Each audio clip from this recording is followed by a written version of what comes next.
Good afternoon. चलिए, पहले का सारा बैकलॉग कंप्लीट हो गया है ना।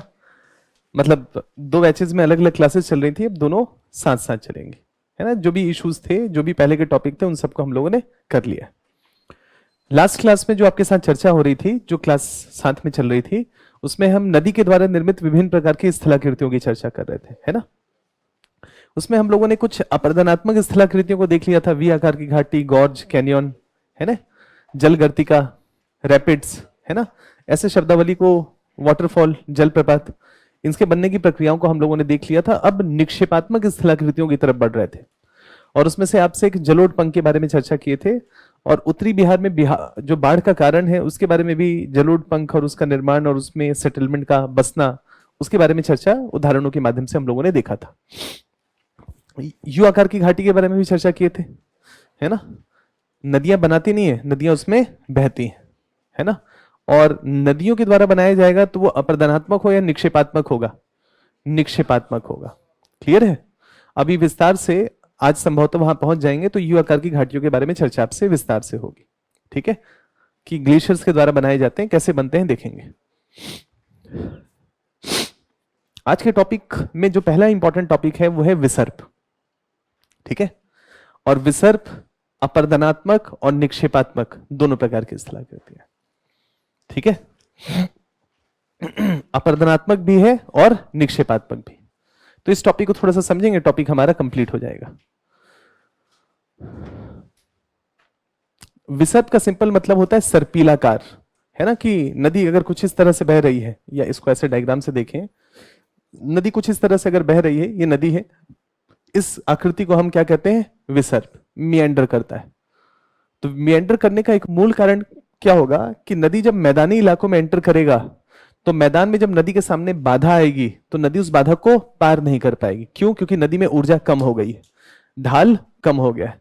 तो जो भी नदी के सामने बाधा आएगा, नदी उस बाधा को पार करने की जगह नदी मुड़ जाएगी, उस ढाल को खोजेगी जहां पर ढाल अपेक्षाकृत उसको मिल जाए। तो वहां से नदी क्या करेगी? रास्ता बदल लेगी। फिर नदी आगे बढ़ी और कहीं सामने बाधा आ गई, मतलब थोड़ा सा ऊंचा क्षेत्र आ गया, तो फिर नदी क्या करेगी? वहां से मुड़ जाएगी। इस तरह से नदी जो है सामने बाधाओं को पार ना कर करके दिशा परिवर्तन करते हुए आगे बढ़ती है, और ऐसी स्थिति में एक ऐसा सर्पीलाकार आकृति विकसित हो जाता है जिसको हम विसर्प की संज्ञा देते हैं, ठीक है। अब इस पॉइंट को हमेशा ध्यान में रखना है कि नदी का विसर्प अपर्दनात्मक स्थलाकृति भी है और निक्षेपात्मक स्थलाकृति, ठीक है। तो इसके एक किनारे पे अपर्दन हो रहा होगा, दूसरे किनारे पे निक्षेपण भी हो सकता है, ठीक है। कैसे, इसको समझते हैं। ये कुछ विसर्प है,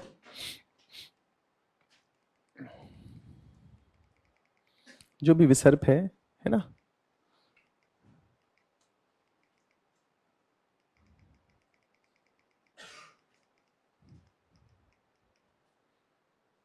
अभी आते हैं इस पे।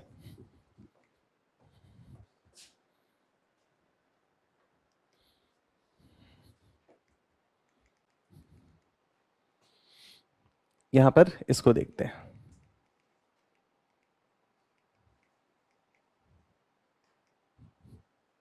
यहां इससे ज्यादा बेहतर समझ में आएगा। देखिए, जब नदी विसर्प बनाता है, ये नदी जब मुड़ता है, तो अगर हम देखें कि सपोज करिए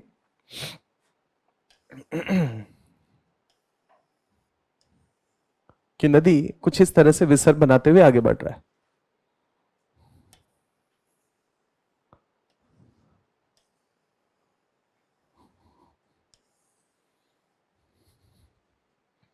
ठीक है।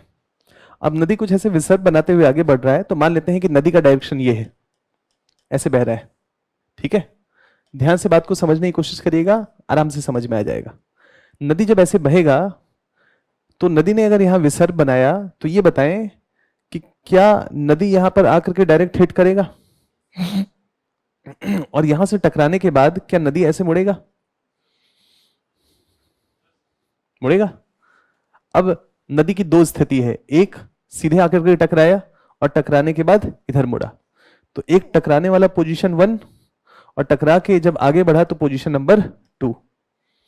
अब ये नदी जब यहां से यहां जाएगा, तो मुझे ये बताएं 1 पे गति ज्यादा होगी या 2 पे गति ज्यादा होगी?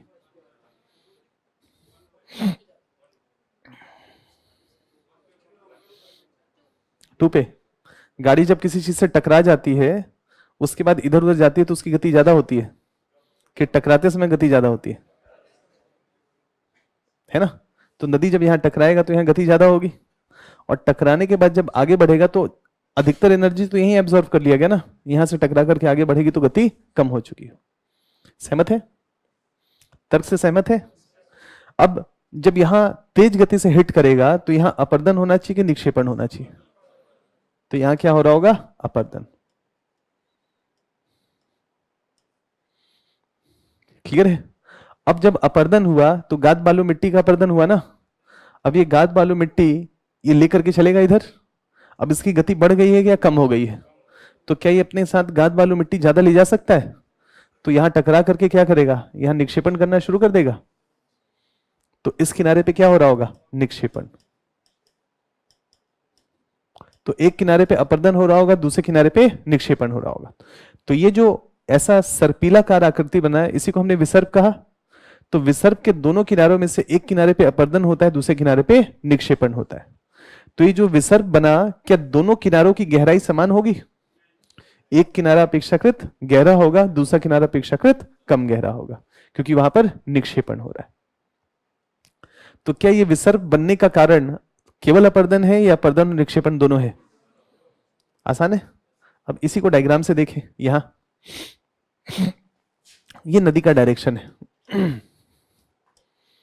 ये नदी का डायरेक्शन है। तो जब ये नदी आगे बढ़ा तो यहां अपर्दन होगा, इस किनारे पे क्या होगा? अपर्दन। और टकराने के बाद जब ये पानी आगे बढ़ेगा तो इसकी गति कम हो चुकी होगी, यहां पर क्या होगा? निक्षेपण। दिख रहा है? और यहां पर ऐसा निक्षेप नजर आ रहा है? नहीं। तो यहां पर अपर्दन होगा, यहां पर निक्षेपण होगा।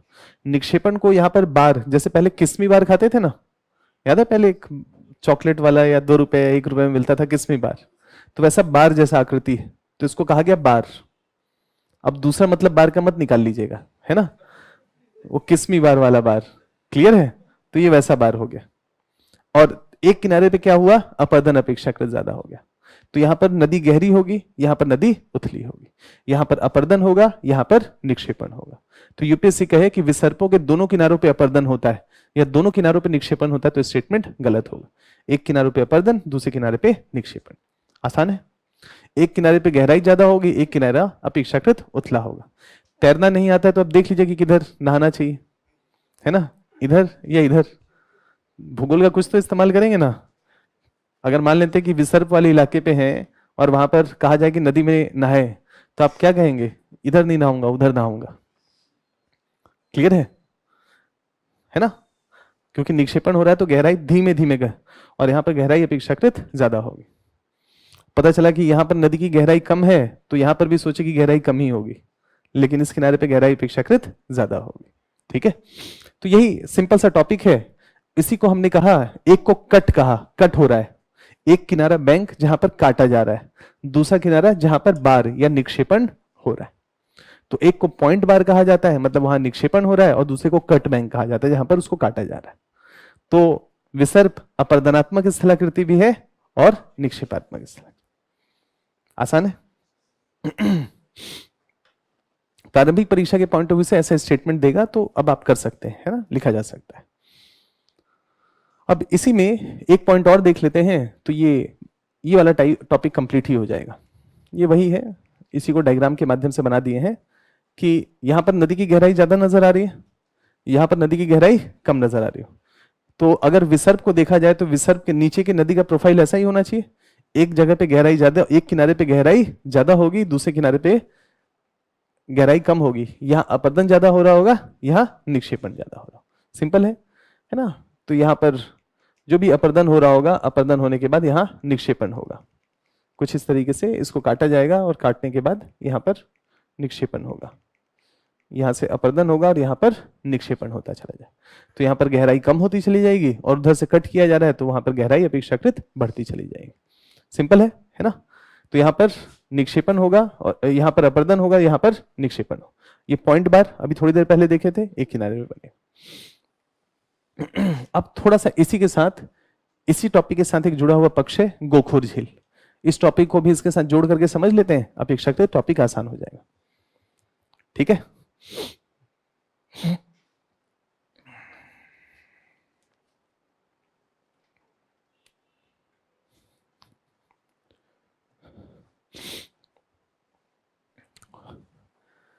ये है विसर्प। ठीक है, नदी बह रही है ऐसे, नदी का ये डायरेक्शन है, तो मैं यहां पर लिख देता हूं, आप मुझे बताइएगा। एक नदी का किनारा ये है और एक नदी का किनारा, इस विसर्प पे एक किनारा 1 है और एक किनारा 2 है, ये नदी का डायरेक्शन है। अपर्दन 1 पे होगा या 2 पे होगा? ठीक है, अपर्दन मतलब क्या इसको कुरेदा जाएगा, है ना। अब ये नदी ऐसे बह रहा है ना। अब यहां ये विसर्प बना, तो एक किनारा ये हो गया 1 और एक किनारा ये 2 हो गया। अब अपर्दन कहां होगा, 1 पे या 2 पे? 1 पे। तो क्या ये किनारे को काटते काटते क्या नदी इधर आगे बढ़ेगी, और ये किनारा नदी क्या काटते काटते क्या इधर बढ़ेगी, है ना। तो क्या समय के साथ साथ काटते काटते दोनों किनारों पे क्या नदी सीधी हो सकती है? तो क्या नदी ऐसे सीधे बहने लगेगी? बहने लगेगी। समय के साथ साथ ये जो पीछे पानी छूट गया था, कुछ गाय का जो खुर होता है कुछ ऐसा ही होता है, गाय का जो पैर नीचे होता है वो कुछ ऐसा ही है। तो ऐसा गोखुर जैसी आकृति बन सकती है, गाय के खुर की जैसी आकृति। तो इसी का नाम क्या पड़ जाएगा, गोखुर झील। तो एक गोखुर झील क्यों बन रहा है, क्योंकि नदी विसर्प बनाती है, और विसर्प बनाती है तो अगर केवल निक्षेपण निक्षेपण करती तो क्या ये बन सकता था? नहीं बन सकता था। एक किनारे पे अपर्दन होगा, इधर उस किनारे पे अपर्दन होगा, समय के साथ साथ दोनों किनारे एक दूसरे के पास आते चले जाएंगे, और कुछ समय के बाद क्या होगा, दोनों किनारे एक दूसरे को काटते काटते मिल जाएंगे। फिर नदी क्या करेगा, नदी सीधा बहना शुरू कर देगा, और सीधा बहना शुरू कर देगा तो पीछे एक झील छूट जाएगा जिसका नाम होगा गोखुर झील। जब नदी समय के साथ साथ सीधे बहने लगेगा तो ये जो पानी था, ये यहां पर जो पानी था, समय के साथ साथ वाष्पीकरण हो जाएगा, है ना। धीरे धीरे करके ये पानी चला जाएगा, और जो यहां पर ये बना था, ये विसर्प बना था, क्या वहां गड्ढा जैसा आकृति था इधर? तो क्या गड्ढे जैसा आकृति था तो कुछ कटोरी जैसी आकृति बन गई, तो वहां पर पानी इकट्ठा हो गया, तालाब बन गया, है ना। इसको ऐसे देखें, प्रक्रिया समझ गए? वही बताए हैं कि धीरे धीरे करके टूटता चला जाएगा, मतलब अपर्दन होता चला जाएगा, और ऐसे गोखुर झीलों का निर्माण हो। इसको एक बार ऐसे देखें ध्यान से। क्या ऊपर से देखने में कुछ ऐसा नजर आएगा, है ना। कुछ ऊपर से देखा जाए तो ऐसे लाइन से श्रृंखलाबद्ध तरीके से क्या गोखुर झीलें नजर आएंगी, है ना। ऐसे नजर आएंगे आसमान से, यहां पर गोखुर झील होगा, यहां गोखुर झील होगा, ऐसे नदी आगे विसर्प बना रहा होगा तो वहां गोखुर झील होगा, इसके आगे जाएंगे तो आगे गोखुर झील होगा। बहुत सारे गोखुर झील हो सकते हैं, हो सकते हैं। अब थोड़ा इसके बारे में चर्चा करते हैं, आगे पर्यावरण की क्लास में इसकी जरूरत पड़ेगी। ठीक है, थोड़ा सा समझिएगा। ऑक्सबो लेक समझ में आ गया? क्या नदी के विसर्प से जुड़े हुए हैं ये, है ना। नदी का विसर्प जब सीधा हो जाता है तो जो किनारे पे पानी छूट जाता है वो गोखुर के आकार की, मतलब विसर्प जो छूट गया है वो गाय के खुर जैसी आकृति बन जाती है, उसी को हम क्या कह देंगे, गोखुर झील। क्या मैदानी इलाकों में खूब बनेंगे ऐसे गोखुर झील, है ना। जहां पर नदी के सामने बाधा होगी तो नदी खूब सारा ऐसा विसर्प बनाएगा, और जब विसर्प सीधे हो जाएंगे तो पीछे क्या छूट जाएंगे, गोखुर झील। अब ये बताइए कि जब भारी वर्षा होगी, जब खूब वर्षा होगी, तो क्या इन गोखुर झीलों में खूब सारा पानी एकत्रित होगा, होगा। अब जब इन गोखुर झीलों में पानी एकत्रित होगा तो मुझे ये बताएं कि ये पानी क्या रिस रिस करके, ये बताएं कि नदी का इन जनरल ढाल इन सब का किधर होगा, नदी की तरफ ही होगा ना। तो क्या भूमिगत जल के रूप में यही पानी बह बह करके, बह भर करके क्या नदियों का हिस्सा बनेगा, बनेगा। तो क्या जब ये नदियां अपने आप को सीधा कर ली हैं तो क्या हमको इन गोखुर झीलों को मिट्टी भर भर के क्या हमको इसको समतल कर देना चाहिए? अगर समतल कर देंगे तो नदी क्या इससे रिचार्ज होता था? वर्षा के समय यही पानी अंदर ही अंदर भूमिगत जल के रूप में अतिरिक्त पानी, क्या इसका जो ढाल होगा सबका कहाँ होगा, नदी की तरफ ही होगा। तो क्या नदी को फीड करता था ये, और नदी को फीड करता था तो नदी को सदा नीरा बनाने में क्या इसकी भूमिका है? जब तक इस गोकुर झील में पानी रहेगा तब तक पानी रिस रिस करके भूमिगत जल बनेगा कि नहीं। और भूमिगत जल बनेगा तो उसका इन जनरल ढाल किधर होगा, नदियों की तरफ होगा। और नदियों की तरफ होगा तो एक गोकुर झील लगातार क्या करेंगे, नदियों को पानी सप्लाई करते रहेंगे। और नदियों को पानी सप्लाई करते रहेंगे तो नदी में पानी बना रहेगा। लेकिन जैसे जैसे नगरीकरण की प्रक्रिया बढ़ रही है, वैसे वैसे हम क्या कर रहे हैं, इन सारे तालाबों को, इन झीलों को पाट रहे हैं, भर रहे हैं और उस पर कंस्ट्रक्शन की एक्टिविटीज कर रहे हैं। इससे नदियों में पानी की उपलब्धता प्रभावित होगी कि नहीं होगी, है ना। तो जो उत्तर भारत की नदियां हैं या दक्षिण भारत की नदियां हैं, जैसे विसर्पों का निर्माण करती हैं, अगर लगातार हम ऐसे गोखुर झीलों को कंक्रीट के स्ट्रक्चर में बदलते चले जाएं या उनके ऊपर कंस्ट्रक्शन एक्टिविटीज करते जाएं, उनको भरते चले जाएं, तो नदियों का जो इकोसिस्टम है, यानी कि नदियों को जहां से पानी मिलता है, उनके स्रोतों को हम धीरे धीरे करके खत्म कर रहे हैं। इससे नदियों में पानी की उपलब्धता को चुनौती मिलती है। तो ऐसे गोखुर झीलों को भरना नहीं चाहिए या इनको कंस्ट्रक्शन के लिए इसको पार्ट नहीं देना चाहिए, बल्कि इनको बचाया जाना चाहिए, इनको सहेजा जाना चाहिए, इनको प्रोटेक्ट किया जाना चाहिए। क्योंकि वर्षा के समय में नदी का एक्सेस वाटर यहां पर एकत्रित रहता है और यही पानी अगले कुछ 6 महीने 7 महीने तक नदियों में भूमिगत जल के रूप में उसको सप्लाई करता रहता है, जिससे नदी की पानी की सप्लाई या नदी का प्रवाह बेहतर बना रहता है। क्लियर है? ठीक है ना। तो क्या गोखुर झील इंपॉर्टेंट है, नदियों के इकोसिस्टम का एक महत्वपूर्ण हिस्सा है ना। इनको बचाया जाना चाहिए, इनको सहेजा जाना चाहिए, न कि इनका इंक्रोचमेंट करना चाहिए, है ना। ठीक है। चलिए, यहाँ पर ऑक्सबो लेक, बाढ़ के मैदान में नदियां प्रायः विसर्प मार्ग से प्रवाहित होती हैं, किंतु जब बाढ़ के समय नदी के जल की मात्रा अत्यधिक बढ़ जाती है तो सीधे मार्ग से बहने लगती है और विसर्प वाले पुराने मार्ग को छोड़ देती है। विसर्प के प्रवेश स्थल पर मलबे का निक्षेप होते रहने से विसर्प के रूप में स्थित जलीय भाग मुख्य नदी से पृथक हो जाता है और एक वृत्ताकार या अर्धवृत्ताकार रूप लेते हुए झील का धारण कर लेता है। इन झीलों को हम गोखुर झील के नाम से जानते हैं। नदी के प्रत्यक्त जलीय भाग के रूप में निर्मित होने के कारण इन्हें छड़ान या कट ऑफ लेक भी कहा जाता है। यह झील धीरे धीरे दलदल में बदलकर समय के साथ समाप्त हो जाती है। ऐसी आंशिक रूप या पूर्ण रूप से भरी हुई अनेक गोखुर झीलें गंगा नदी के वर्तमान प्रवाह क्षेत्र में थोड़ी थोड़ी दूरी पर विद्यमान है। तो उत्तर भारत में केवल गंगा ही नहीं, यमुना कहें, अन्य कोई भी नदी क्या बात करेंगे, उन सब नदियों के द्वारा ऐसा गोखुर झील बनाया गया है। लेकिन नगरीकरण की प्रक्रिया के द्वारा जैसे जैसे नगर एक्सपेंड कर रहे हैं, हम क्या कर रहे हैं, इन झीलों को इनक्रोच कर रहे हैं। इनक्रोच कर रहे हैं तो उसमें घर बना रहे हैं या उसमें सेटलमेंट का विकास कर रहे हैं, जो कि नदियों का एक क्षेत्र था, नदी का इकोसिस्टम का हिस्सा था। तो हम क्या कर रहे हैं, नदियों के साथ छेड़छाड़ कर रहे हैं। नदियों की जो धारा है, नदी का प्रवाह है, उसकी गति में डेफिनेटली कुछ ना कुछ मेजर परिवर्तन कर रहे हैं। अब यहां से नदी को मिलता था स्वच्छ पानी और यहां पर हमने बना दिया घर। अब यहां से जो सीवेज जनरेट हो रहा है वो क्या कर रहा है, सीधे नदियों में जाकर के गिर रहा है। तो जो मीठा पानी था उसकी जगह हमने सीवेज जनरेट कर दिया। तो और क्या किया, नदी के प्रदूषण स्तर को और भी बढ़ा दिया। तो इस हिस्से को बचाया जाना चाहिए, प्रोटेक्ट किया जाना चाहिए, प्रिजर्व किया जाना चाहिए, ना कि इसको इनक्रोच किया जाना चाहिए। ठीक है। बाकी पर्यावरण की क्लास में इसके बारे में और विस्तार से चर्चा करेंगे, नदी का प्रदूषण, नदी के पॉल्यूशन के पॉइंट ऑफ व्यू से, और इस पे बात होगी। तो यहाँ पर ऑक्सबो लेक या गोखुर झील है, वो उसके बनने की प्रक्रिया क्या विसर्पों से जुड़ी हुई है? तो हाँ, विसर्पों से जुड़ी हुई। तो विसर्प और गोखुर झील, ये दो कॉन्सेप्ट हम लोगों ने देख लिया। विसर्प के बारे में आपको बात यही रखनी है कि ये अपरदनात्मक और निक्षेपात्मक दोनों ही प्रक्रियाओं के साथ बना हुआ है। ठीक है। चलिए, अब आ जाते हैं बाकी के अन्य जो बचे हुए टॉपिक्स हैं इसी के।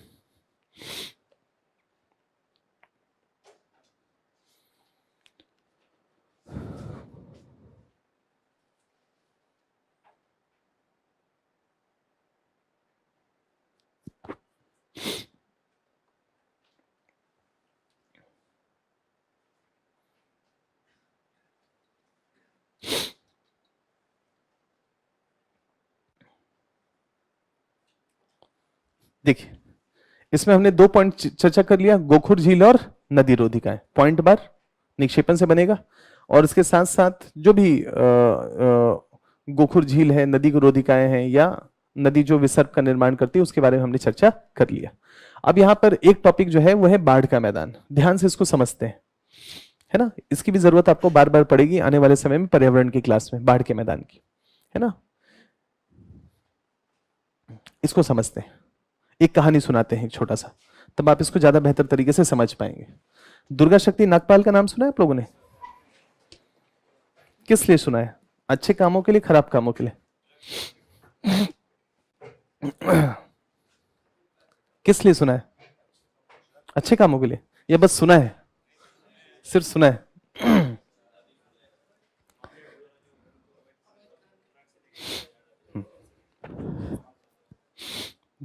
अभी दिल्ली में पिछले अभी इसी सीजन में बाढ़ आया है ना, और लास्ट बाढ़ कब आया था? 1984-85 में, है ना। उसके बाद एक बाढ़, मतलब कश्मीरी गेट देखा है कभी? आप गए हैं कश्मीरी गेट या लाल किले के पीछे? तो वहां रोड है, रोड पे यमुना नदी बह रहा था। उस जो रोड है कश्मीरी गेट के जस्ट साथ में जो बस अड्डा है, ये Kashmiri gate inter state bus terminal है। उस रोड से कभी देखें आगे की तरफ तो यमुना नदी ही बहता है। तो यमुना नदी वहां से निकल करके कहा कि चलो थोड़ा लाल किला घूम के आते हैं। तो लाल किले के साथ साथ नदी बह रही थी, हम भी उसके साथ, हमको भी मालूम नहीं था। तो उस दिन मॉर्निंग में हम भी चले आए, तो हम देखे कि यार हम तो पूरा बाढ़ है। तो फिर उसी में गाड़ी चलाते हुए चले आए, कहीं फंसे नहीं, निकल गए। लेकिन शाम तक वाटर लेवल और बढ़ गया था। तो 1984 के बाद पहला, या आप कह सकते हैं कि 2023 में एक मेजर बाढ़ आया दिल्ली में। अब इसको समझने की कोशिश करते हैं कि मसला क्या है। टॉपिक क्या है? बाढ़ का मैदान, ये लिखा है ना। दुर्गा शक्ति नागपाल गौतम बुद्ध नगर, ये जो दिल्ली एनसीआर से लगा हुआ, जो जिसको आप नोएडा कहते हैं या ग्रेटर नोएडा कहते हैं, इस जिले का नाम है गौतम बुद्ध नगर। तो वो यहाँ पर एसडीएम थी 2012-13 में, ठीक है।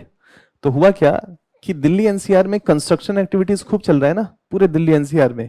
फरीदाबाद हो, गुड़गांव हो, नोएडा हो, ग्रेटर नोएडा हो, गाजियाबाद हो, दिल्ली हो, चारों तरफ कंस्ट्रक्शन कंस्ट्रक्शन, लगातार शहर बड़ा हो रहा है। और शहर बड़ा हो रहा है तो आपको बालू की जरूरत पड़ेगी ना, और बालू कहां से आएगा? ये नदी से। क्लियर है?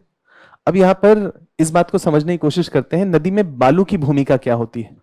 इस पे यूपीएससी या यूनाइटेड नेशन से एक इंपॉर्टेंट रोल प्ले किया है, पर्यावरण की क्लास में चर्चा करेंगे। बालू को हम बालू समझते हैं, अरे बालू ही तो है ना, कुछ इस तरह से। लेकिन बालू इकोसिस्टम के पॉइंट ऑफ व्यू से एक इंपॉर्टेंट रोल प्ले करता है। दुनिया भर में जितने भी खनिज हैं, या भारत में जितने भी खनिज प्राप्त होते हैं, उनको दो भागों में बांटा जाता है, मुख्य खनिज और गौण खनिज। मुख्य खनिज जिसमें केंद्र सरकार नियम तय करेगा, जैसे कि कोयला है, लोहा है, गोल्ड है, डायमंड है। इसमें राज्य सरकारों की कोई भूमिका नहीं होगी, केंद्र सरकार नियम बनाएगा। क्लियर है? और दूसरे होते हैं गौण खनिज, जैसे कि बालू है।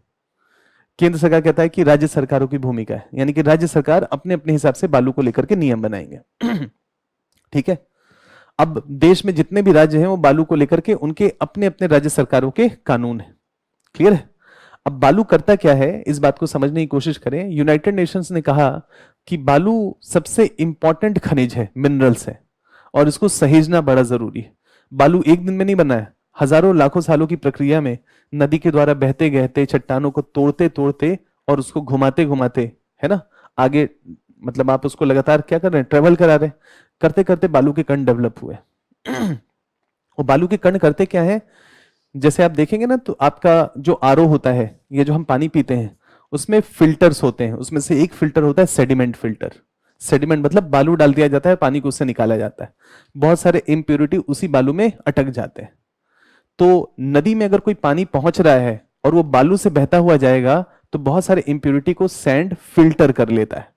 तो नदी के लिए क्या करता है, एक फिल्ट्रेशन, नेचुरल आरओ लगा हुआ है नदी में, उसके दोनों तरफ बालू, कि दोनों तरफ से जो पानी इसमें आएगा वो बालू से बहता हुआ आएगा और बहुत सारी चीजें अपव्यय वहीं पर रुक जाएंगे।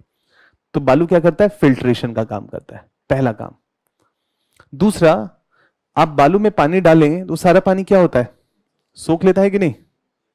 तो अगर किसी क्षेत्र में बाढ़ आने की संभावना है और नदी के दोनों तरफ 2-3-4 किलोमीटर लंबा बालू बिछा हुआ है, तो जब नदी का पानी ऊपर उठेगा, तो ऊपर उठने के बाद जब बालू से बहेगा, तो बालू क्या कहेगा, मेरे ऊपर से बहो या नीचे जाओ, नीचे जाओ।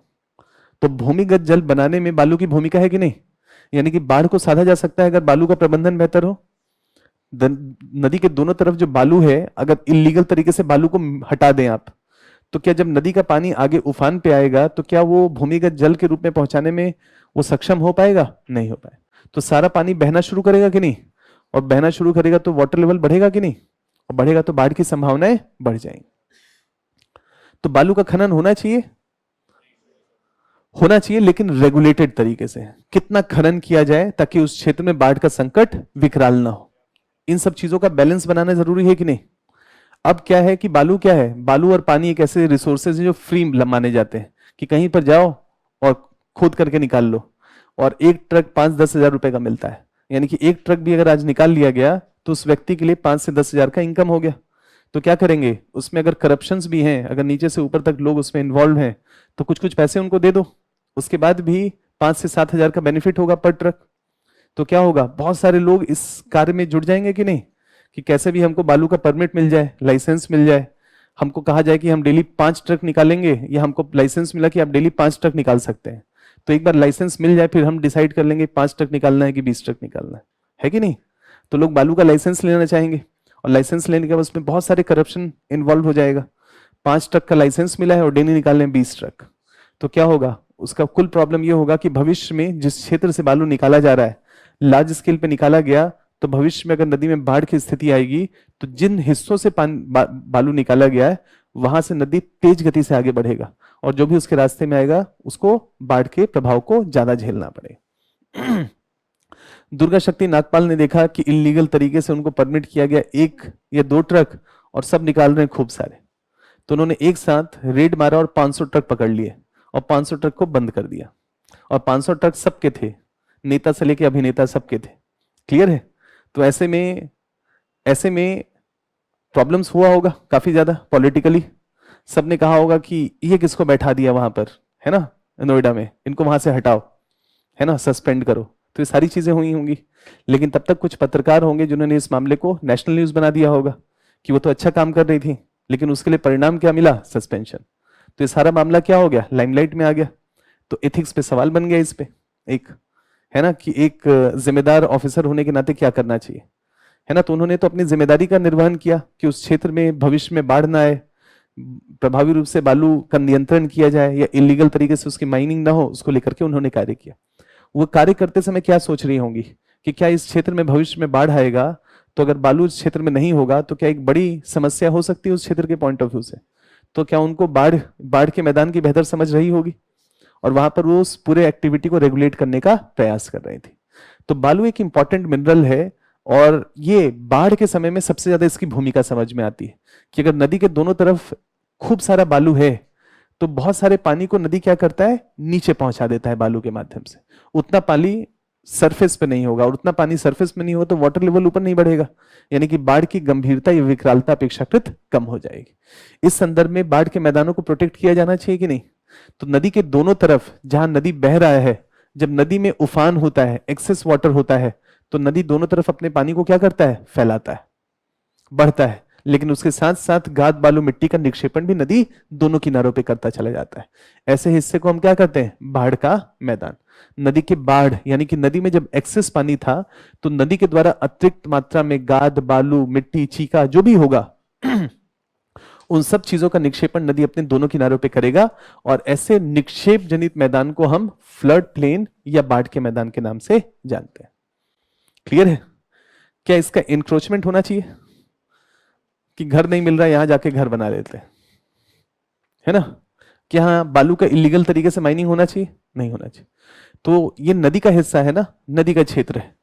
अब नदी के क्षेत्र में अगर आप यहाँ कंस्ट्रक्शन करते हैं, है ना, तो कंस्ट्रक्शन करते हैं तो नदी के रास्ते में अवरोध क्रिएट करेंगे। कंस्ट्रक्शन करेंगे तो कंक्रीट का स्ट्रक्चर बनाएंगे इस पूरे हिस्से में।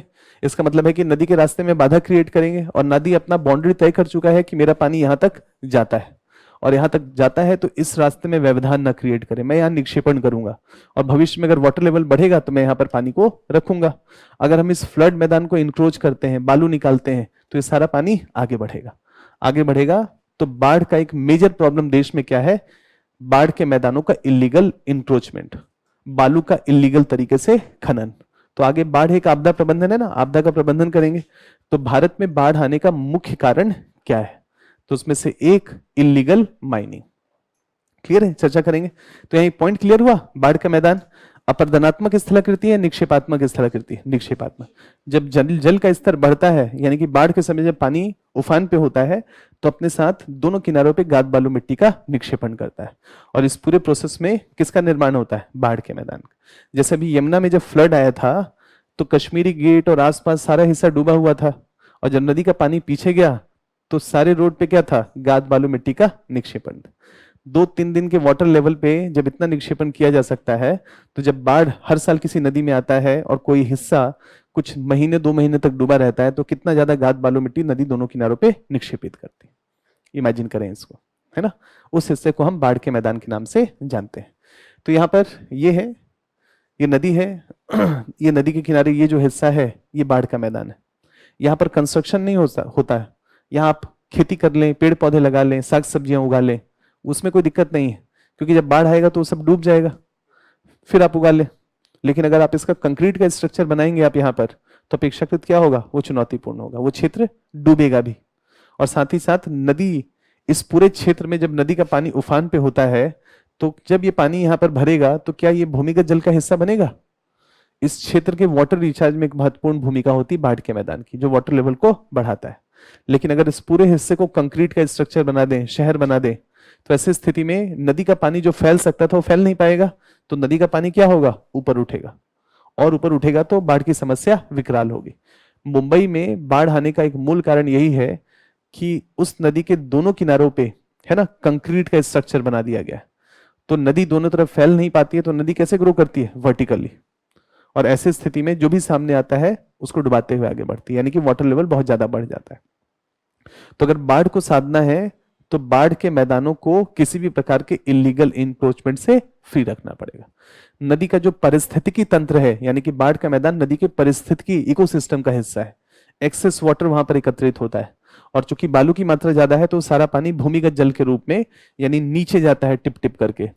समय ज्यादा मिलता है कि वो पानी भूमिगत जल का हिस्सा बन जाए, और यह स्थिति अपेक्षाकृत उस क्षेत्र के भूमिगत जल के पॉइंट ऑफ व्यू से भी बेहतर है और बाढ़ प्रबंधन के पॉइंट ऑफ व्यू से भी बेहतर है। तो बाढ़ का मैदान का एक कॉन्सेप्ट क्लियर हुआ कि बाढ़ का मैदान एक क्या है। मतलब अभी तो सिर्फ सिंपल ये समझना है कि क्या अपरदनात्मक स्थलाकृति है, निक्षेपात्मक, निक्षेपात्मक स्थल। लेकिन क्या आपदा प्रबंधन में इसकी भूमिका है, इसको लेकर थोड़ी समझ बन रही है? ठीक है, तो विस्तार से आपदा प्रबंधन या बाढ़ के कारणों की चर्चा करें, या बाढ़ का समाधान क्या हो सकता है। तो क्या बाढ़ के मैदानों का प्रबंधन करना पड़ेगा? यहां पर क्या करिए, यहां पर वृक्ष लगाइए, यहां पर फलदार पेड़ लगाइए, यहां पर पार्क बनाइए, वो सब ठीक है, लेकिन यहां पर कंक्रीट का स्ट्रक्चर नहीं होना चाहिए। मतलब इसको ग्रीन जोन के रूप में रखा जाए, है ना। ग्रीन जोन के अलावा नन ग्रीन जोन या कैसा कोई भी इकोनॉमिक एक्टिविटी प्रमोट नहीं किया जाना चाहिए। यहीं पर वो पॉइंट है कुल मिलाकर के। बाढ़ के मैदानों का निर्माण कैसे हुआ है?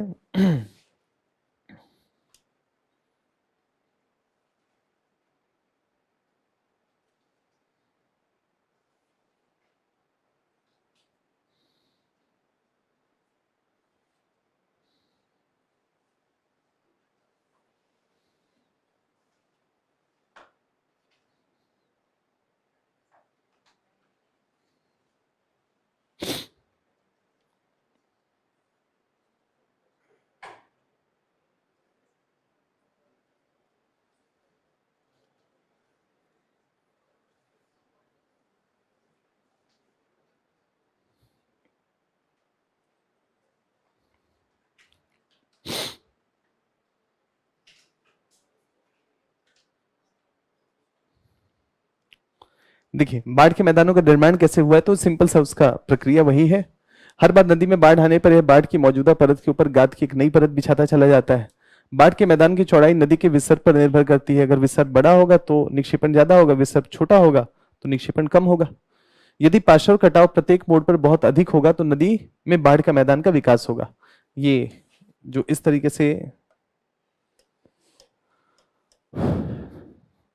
ये इस तरीके से जो नदी विसर्ग का निर्माण किया है, तो अगर कटाव ज्यादा होगा, अगर इस हिस्से पे, सॉरी, ये नदी इस तरह से विसर्ग का निर्माण की है और नदी का डायरेक्शन ये है, तो इसका मतलब है कि यहाँ अपर्दन ज्यादा होगा, और अपर्दन ज्यादा होगा तो निक्षेपण ज्यादा होगा। तो अगर नदी के पास गाद बालू मिट्टी ज्यादा होगा तो बाढ़ के मैदान का विस्तार ज्यादा होगा। अगर नदी के पास गाद बालू मिट्टी कम होगा तो विस्तार अपेक्षाकृत कम होगा। जो भी नदी सीधी बहती है जनरली, उसमें अपर्दन करने की क्षमता थोड़ी कम हो जाएगी, और जो नदी विसर्ग बना करके चल रही है वो लगातार एक किनारे पे अपर्दन कर रही होगी, तो दूसरे किनारे पे क्या करेगी, निक्षेपण करेगी। एक बार भारत का मैप ओपन करें।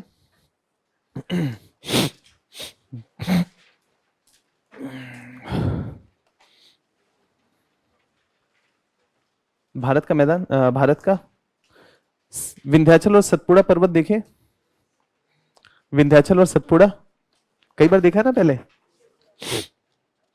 विंध्याचल और सतपुड़ा के बीच में एक नदी बहती है जिसका नाम है नर्मदा। बह रहा है कि इसका जो है, क्या वो विसर्ग बना रहा है या सीधा बह रहा है? सीधा बह रहा है, तो क्या बाढ़ के मैदान का निर्माण करेगा नर्मदा? नहीं कर पाएगा। समझ रहे हैं? नहीं कर पाएगा। तर्क समझ में आ रहा है? क्योंकि नदी विसर्प नहीं बना रही है। विसर्प नहीं बना रही है तो इसका मतलब है कि नदी के सामने कोई बाधा नहीं आई ना, और बाधा आता तो नदी क्या बनाता? विसर्प बनाता। और बाधा आने का मतलब क्या है? नदी की गति कम हो गई है, और नदी की गति कम हो गई है तो नदी जो भी छोटा बहुत बाधा आ गया है उसको नदी पार नहीं कर पाएगी, तो नदी क्या बनाएगी? विसर्प बनाए। और उस पूरी प्रक्रिया में अपर्दन भी हो रहा होगा और निक्षेपण भी होगा, बाढ़ के मैदान का विस्तार भी होगा। लेकिन नर्मदा नदी क्या विशाल बाढ़ का मैदान बना सकती है? नहीं बना सकती। लेकिन उत्तर भारत की नदियों को हम देखते हैं तो आप नदियों को देखेंगे तो शायद पता नहीं दिखेगा या नहीं दिखेगा, लेकिन फिर भी देखेंगे तो नदियां बिल्कुल सीधी ना होकर के अपेक्षाकृत थोड़ी सी घुमावदार है। और थोड़ा सा और डिटेल मैप में बिहार का, उत्तर प्रदेश का देखेंगे तो नदियां और भी ज्यादा आपको घुमावदार नजर आएंगी। रहने दीजिए, मतलब कुल मिलाकर के पॉइंट ये है कि नदियां अगर मियंडर या विसर्प बना रही हैं तो निक्षेपण अपेक्षाकृत ज्यादा होगा, विसर्प नहीं बनाएंगे तो निक्षेपण अपेक्षाकृत कम होगा। ठीक है? और इस पूरे प्रोसेस में बाढ़ का मैदान उससे जुड़ा हुआ पहलू है। तो नर्मदा नदी के बाढ़ का मैदान न के बराबर है, बहुत ही पतला है। और उत्तर भारत की नदियां, सभी नदियां विसर्प बनाती हैं तो अपेक्षाकृत, मतलब नदी मैदानी इलाकों में बहती है तो इसका मतलब है कि नदी में धार या प्रवाह कम हो जाता है, तो नदी के सामने जो भी बाधा आता है नदी निक्षेपण करते हुए आगे बढ़ता है। तो निक्षेप जनित जो मैदान है ये कहां पर ज्यादा विकसित होंगे? दक्षिण भारत में, उत्तर भारत में? उत्तर भारत में। इसीलिए दुनिया के सबसे विशाल मैदानों की श्रेणी में आता है उत्तर भारत का मैदान, क्योंकि नदियों का ढाल मंद है तो नदी विसर्प बनाती हैं, और लगभग सभी नदियां विसर्प बनाती हैं। कोई सा भी नदी आप कहें, वो सारी नदियों के द्वारा अपेक्षाकृत निक्षेपण किया जाता है, जिससे एक विशाल उत्तर भारत के मैदान का निर्माण हुआ, या जिसको हम बाढ़ का मैदान भी कह सकते हैं। बाकी वही पॉइंट लिखा हुआ है, यह घाटी को चौड़ा करता है और बाढ़ के मैदान का विस्तार करता है। मतलब वही विसर्प बनाते हैं, निक्षेपण होता है और लगातार मैदान का विस्तार होता चला जाता है। इसी में अब बाढ़ के मैदान के साथ साथ जो अगला पक्ष है वो है तटबंध, है ना, या उसी को प्राकृतिक तटबंध कहा जाता है। मान लेते हैं ये नदी है ना, नदी तो अपेक्षाकृत जो सबसे निचला इलाका होगा वहीं बह रहा होगा, जो सबसे निचला इलाका होगा वहीं पर नदी बहेगा ना। तो नदी एक कटोरी जैसी आकृति बनी हुई है, नदी इसमें बह रहा है ना, उसका फ्लो मेंटेन है। जब नदी का जल स्तर बढ़ेगा, तो जब जल स्तर बढ़ेगा तो नदी के साथ जो गाद बालू मिट्टी है, क्या उसके किनारों पर निक्षेप होना शुरू हो जाएगा? हर साल बाढ़ आ रहा है, हर साल बाढ़ आया तो इसके किनारों पे आगे भी निक्षेप होगा, लेकिन यहां पर निक्षेप हो जाएगा, यहां पर निक्षेप हो जाएगा। समय के साथ साथ क्या ये निक्षेप ऊपर बढ़ता चला जाएगा?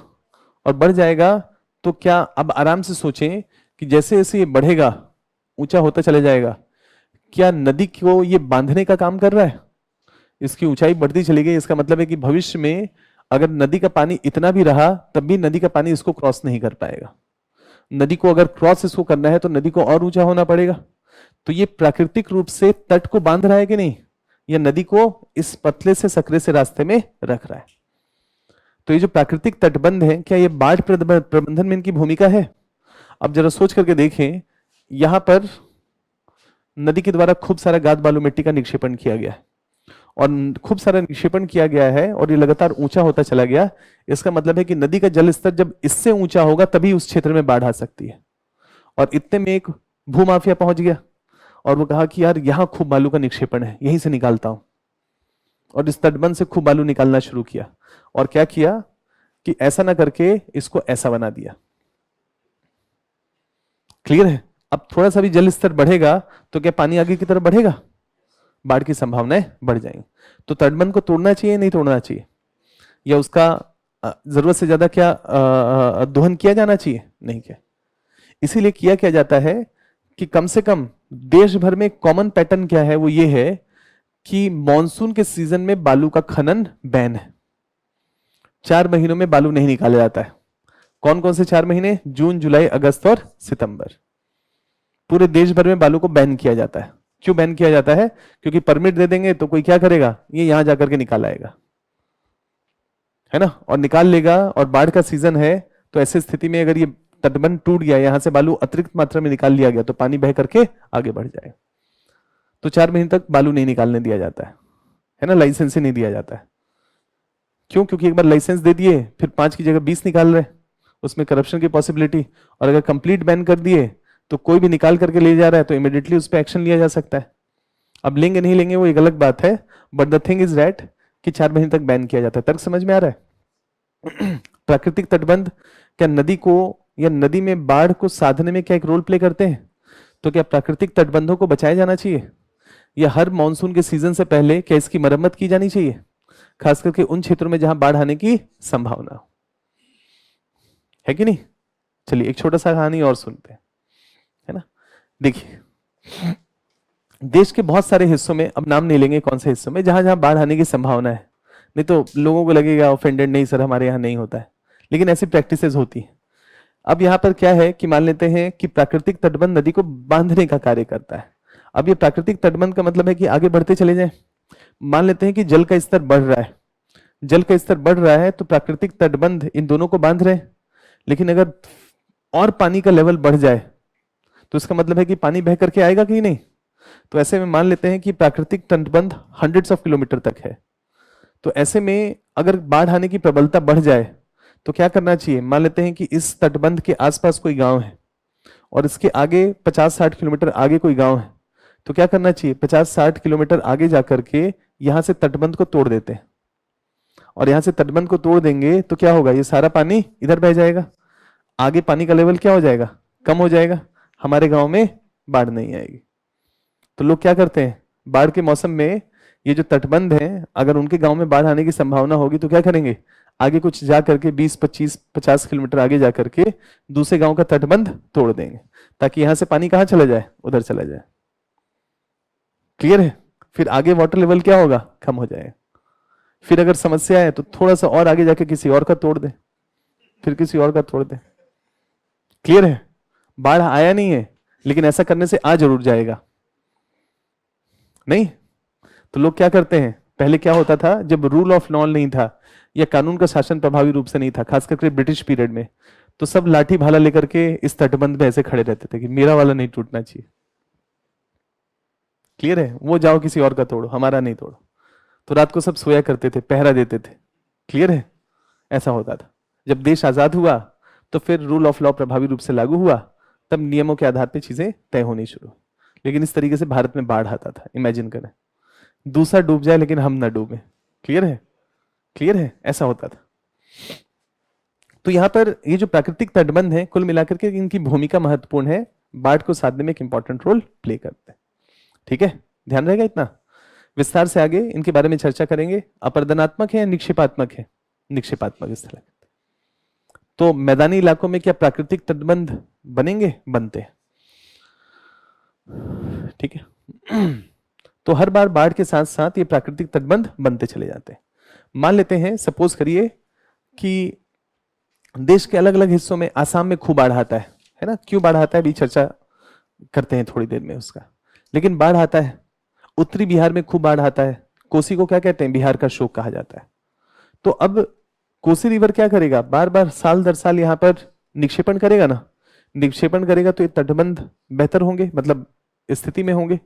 और अगर मान लेते हैं कि आसाम में या बिहार के उत्तरी हिस्से में बाढ़ आने की संभावना ज्यादा है, तो क्या हर मानसून से सीजन से पहले क्या इन प्राकृतिक तटबंधों का मरम्मत किया जाना चाहिए, ताकि बाढ़ को लेकर के सबसे फर्स्ट लाइन ऑफ डिफेंस कौन है? यही है ना, जो इस पानी को बांधेंगे, रोकेंगे। तो ऐसे में क्या समय समय पे, खास करके मानसून के सीजन में जहां बाढ़ आने की प्रबलता ज्यादा हो, इसकी मरम्मत कर ली जानी चाहिए, ताकि बाढ़ के समय अपेक्षाकृत इनकी भूमिका और भी ज्यादा बेहतर हो सके।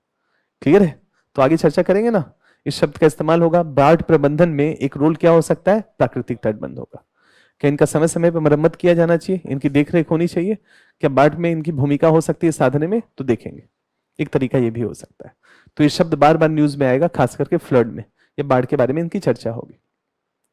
यही तटबंध है ना।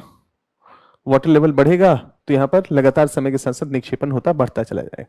तो नदी में क्या होगा? नदी में वाटर लेवल अपेक्षाकृत, या नदी का जो क्षमता होगा पानी धारण करने का, अपेक्षाकृत बढ़ता चला जाएगा। तो प्राकृतिक तटबंध नदी की क्षमता का विकास करते हैं, और अगर हम प्राकृतिक तटबंधों को छोड़ देते हैं तो नदी का जो पानी धारण करने की क्षमता है उसको हम कम कर देते हैं। तो भविष्य में वो बाढ़ की विकरालता या उस बाढ़ के विकराल होने की समस्या या संभावना और भी ज्यादा बढ़ जाती है। तो प्राकृतिक तटबंध भी क्या है? एक निक्षेपात्मक स्थलाकृति है। मिएंडर के बारे में चर्चा हो गया, और मिएंडर के साथ साथ जो निक्षेपण हुआ है उसका नाम क्या है, पॉइंट बार, है ना। नदी रोधिकाएं, एक किनारे पे क्या होगा, अपर्दन होगा, दूसरे किनारे पे निक्षेपण होगा।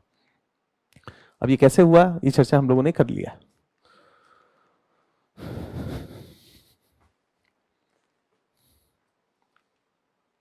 ये हम लोगों ने देख लिया, नदी रोधिकाएं समझ पढ़ लेंगे ना। ये एक तरफ कर्तित किनारा होगा, कट बैंक होगा, और दूसरी तरफ निक्षेपण हो रहा होगा।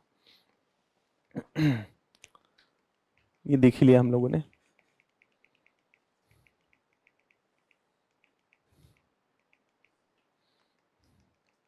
है ना। ये हो गया। गोखुर झील कैसे बनता है ये भी हम लोगों ने समझ लिया।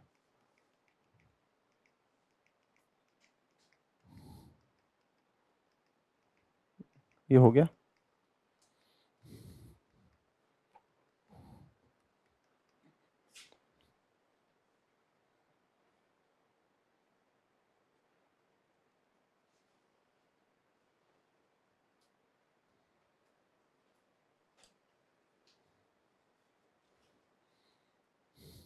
ये सवाल का आंसर कर सकते हैं। नदी स्थलाकृतियों से आप क्या समझते हैं? इस संदर्भ में नदी द्वारा युवावस्था में निर्मित स्थलाकृतियों की चर्चा करें। वी आकार की घाटी, गोखुर सॉरी गॉर्ज कर सकते हैं ना, रैपिड्स, जलप्रपात, ये सब कर सकते हैं। चलिए अब एक और निक्षेपात्मक स्थलाकृति में देखते हैं, ब्रेडेड स्ट्रीम, है ना, गुम्फित नदी कहा जाता है। ये कुछ ऐसा नजर आ रहा है। आसान सा है, कोई मुश्किल नहीं है ये भी। गुम्फित या ब्रेडेड जो शब्द है ना, वो जेंडर से प्रभावित है ना। जो लड़कियां होती हैं वो बाल को गुथती है ना, लड़के भी ऐसा कर सकते हैं, ऐसा नहीं है ना। लेकिन लड़कियां क्या करती हैं, जनरली बाल को गुथना कहते हैं ना, कि एक बाल को दूसरे बाल ऐसे करके गुथना, तो उसको गुम्फित, कुछ वैसा देखे तो ऐसा नजर आएगा जैसे गुथा हुआ सा है ना। तो यहां से उस शब्द लिया गया, मतलब कहीं ना कहीं से कोई शब्द लेते समय उसको प्रभाव होगा।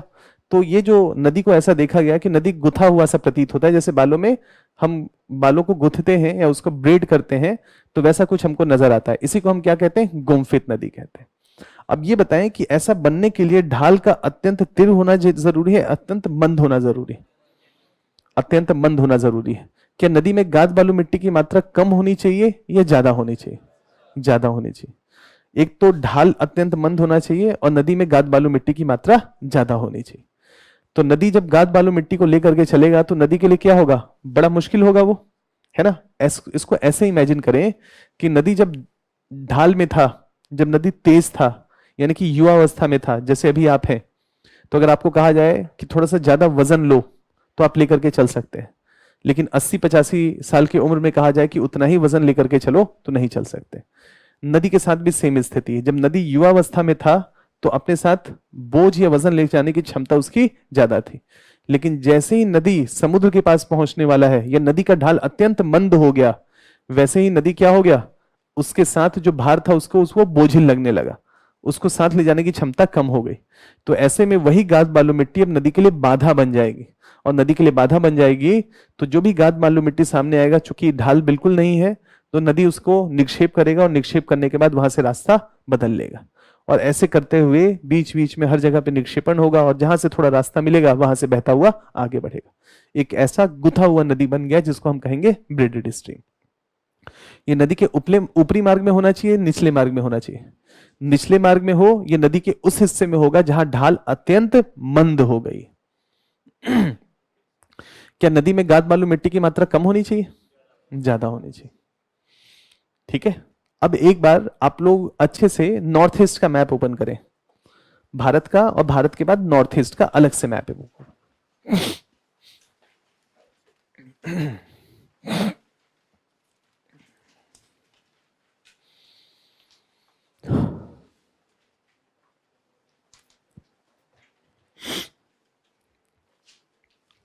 नॉर्थ ईस्ट का मैप ओपन हो गया। और एक बार उसी पन्ने को साथ में रखते हुए उत्तर प्रदेश और बिहार के राज्य का मैप ओपन करें।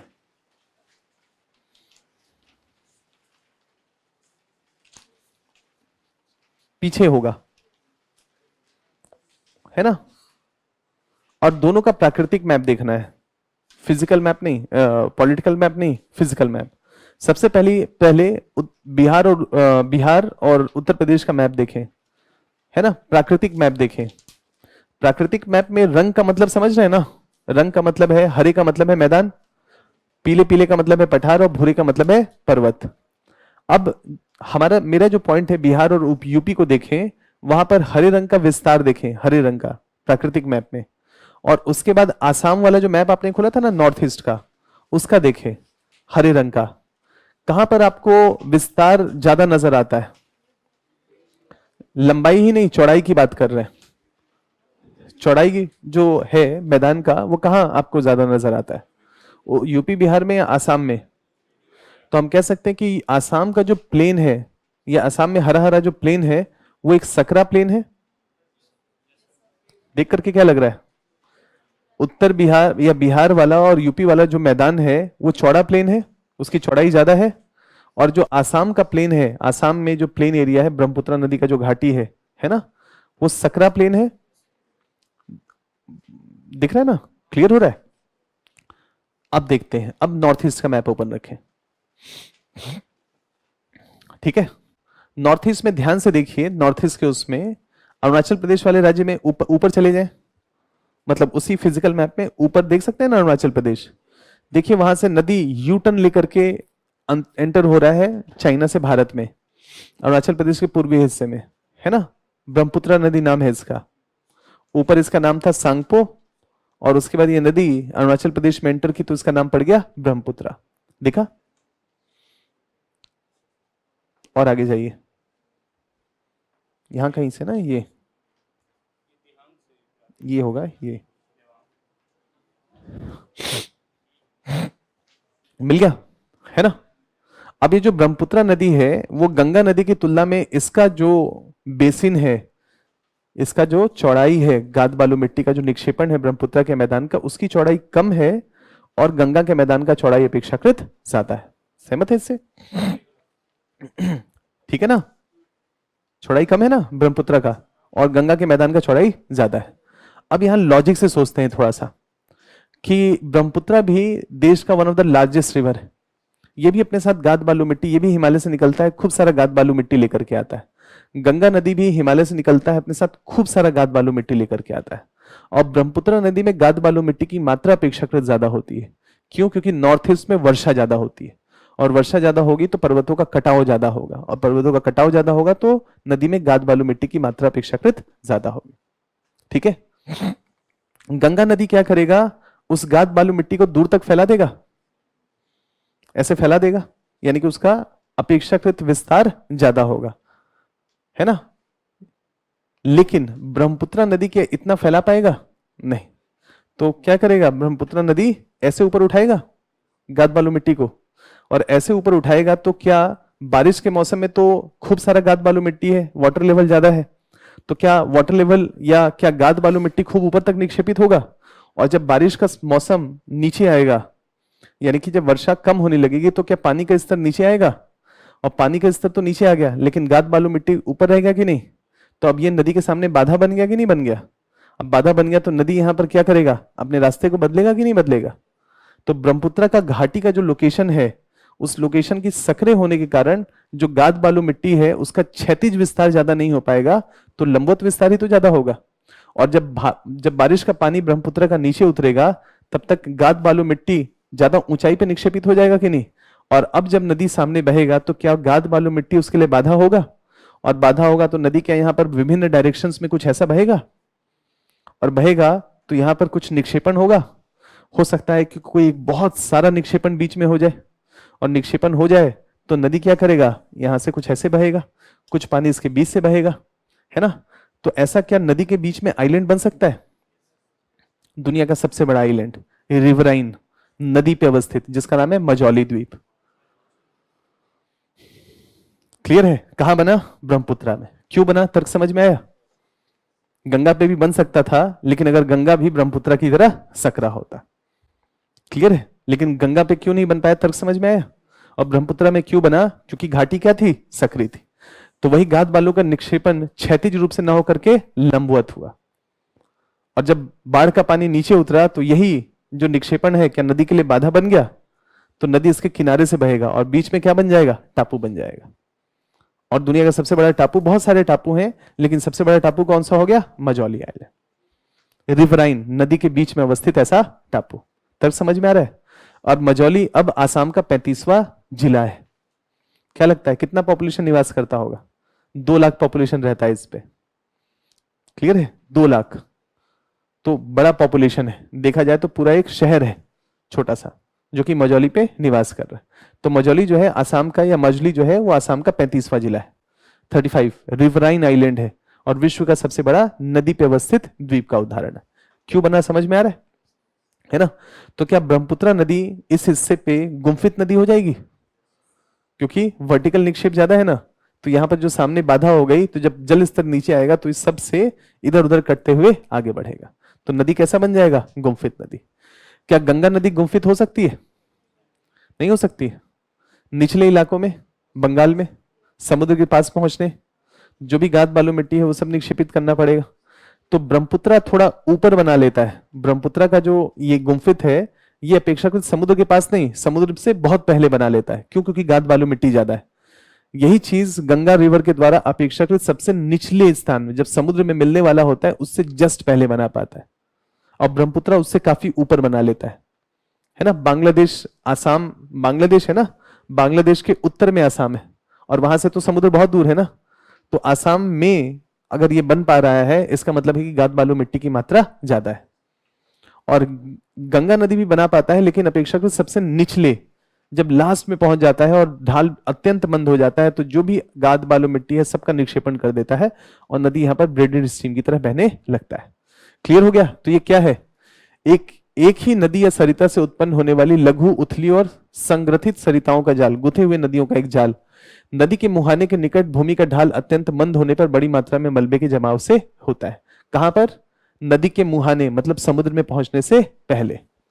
तो गंगा बनाएगा लेकिन ब्रह्मपुत्र उससे काफी पहले ही बना लेगा। क्यों, क्योंकि उसके पास उसकी घाटी सक्रिय है, तो काफी पहले से गुम्फित नदी के रूप में ब्रह्मपुत्र चेंज हो जाती है। वही है, इस डेल्टाई भाग में नदी कई शाखाओं और उपशाखाओं में वितरित होकर विभक्त हो जाती है। जल वितरिकाएं आगे पुनः कई बार मिलती हैं, पृथक होती हैं। इस प्रकार इन छोटी छोटी सरिताओं से एक दूसरे में एक गुथा हुआ आकृति या गुथी हुई एक आकृति बन जाती है जिसको हम गुम्फित नदी के नाम से जानते हैं। नदी का ढाल ज्यादा होना चाहिए कि कम होना चाहिए, और गाद बालू मिट्टी ज्यादा होनी चाहिए। तो उत्तर भारत की किसी भी नदी का नाम लिखेंगे तो ये स्टेटमेंट ठीक होगा, क्योंकि नदियों का ढाल अत्यंत मंद हो जाता है और ये नदियां लगातार पर्वतों के कटाव के माध्यम से लार्ज अमाउंट में या बड़ी मात्रा में गाद बालू मिट्टी अपने साथ में लेकर के चलती है। तो चाहे सिंधु नदी पाकिस्तान में बहता है, चाहे सतलज नदी है, चाहे गंगा यमुना का सिस्टम है, या ब्रह्मपुत्र नदी है, ये सब नदियां गुम्फित नदी बनाती है, ब्रेडेड स्ट्रीम क्रिएट करती है।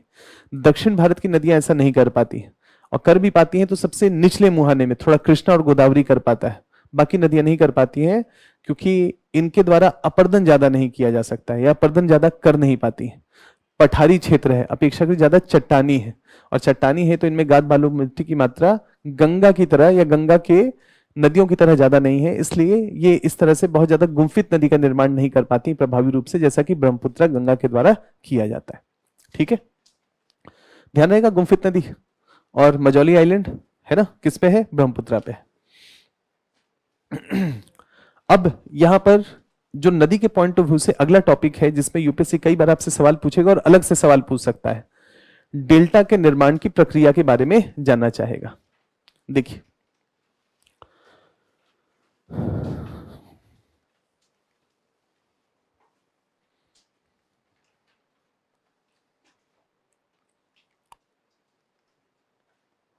मान लेते हैं कोई एक नदी है, क्या नदी समुद्र के मुहाने में पहुंचेगा तो डेल्टा का निर्माण कर सकता है?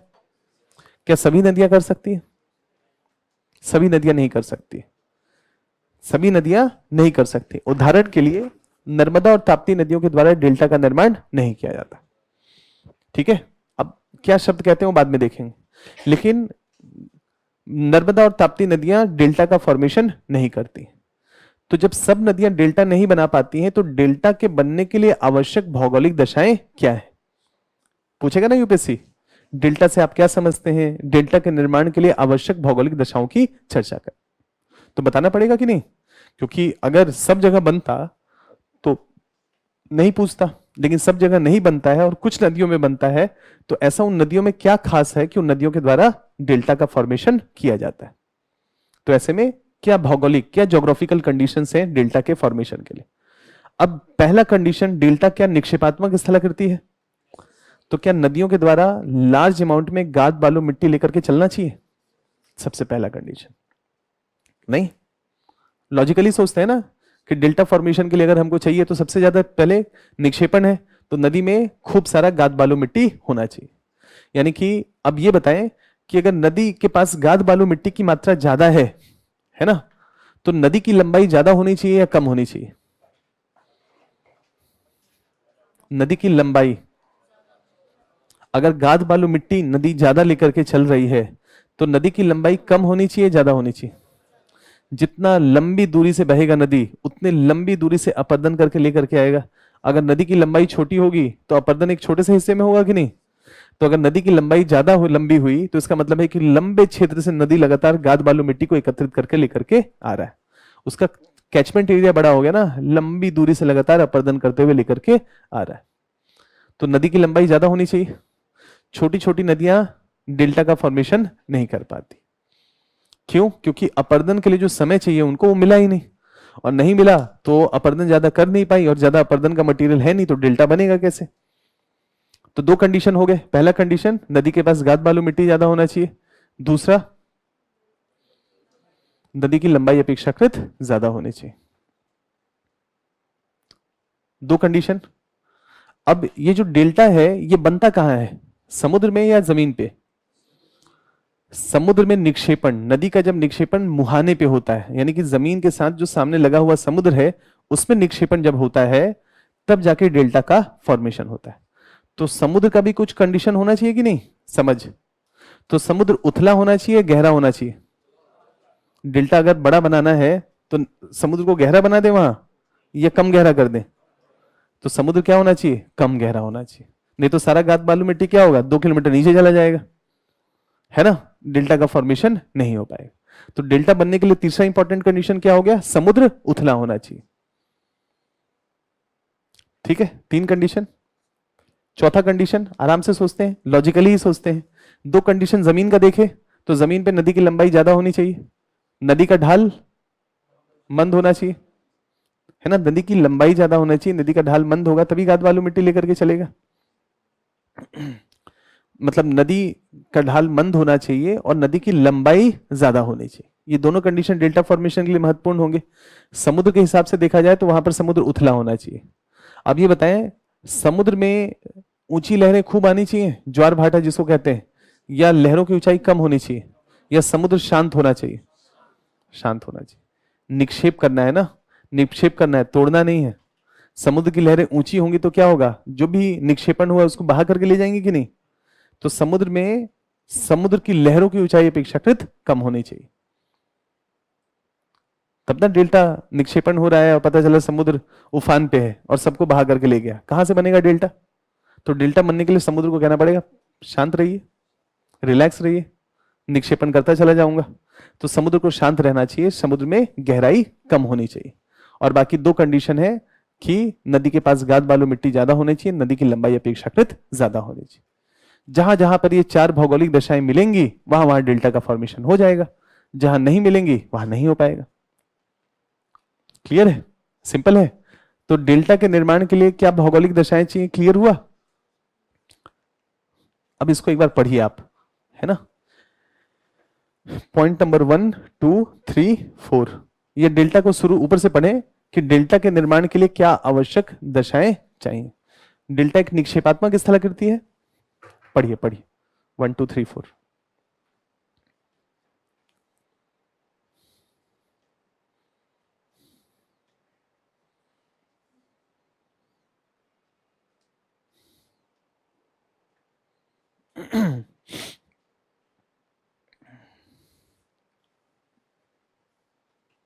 ठीक है, क्लियर हो गया।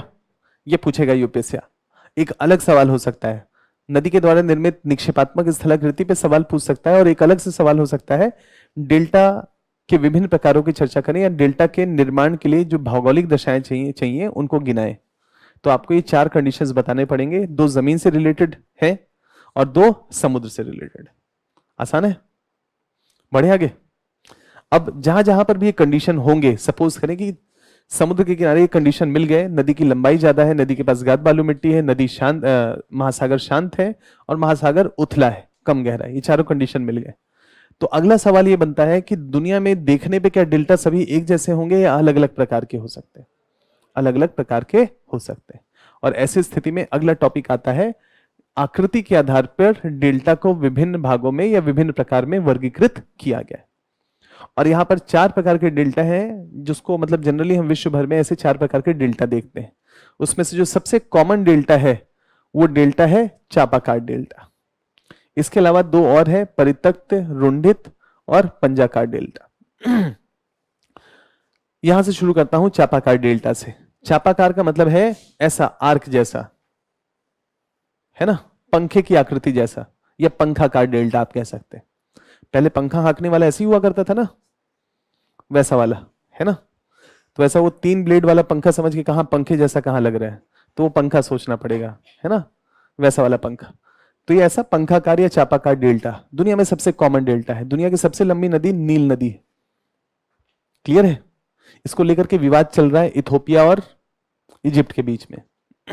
ठीक है, जैसे कर्नाटका और तमिलनाडु लड़ रहे हैं ना आपस में, वैसा ही कुछ समझ लिए कि 2 देश आपस में लड़ रहे हैं, इथोपिया और इजिप्ट, है ना।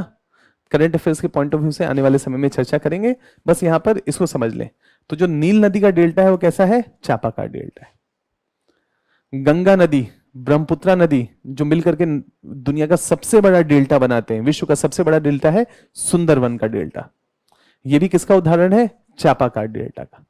कृष्णा, गोदावरी, ये जो डेल्टा बनाते हैं वो भी किसका उदाहरण है? चापाकार डेल्टा का। यानी कि दुनिया में सबसे कॉमन डेल्टा कौन सा है? चापाकार डेल्टा। यहां से पानी आया, निक्षेपण हुआ और समुद्र में इसको आगे बढ़ाते चले गए, एक ऐसी आकृति बन गई।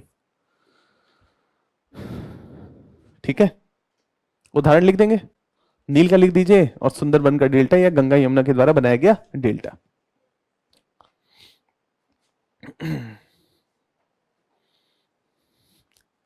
दूसरा डेल्टा है जिसको हम रुंडित, रुंडित मतलब देखने में क्या लग रहा है?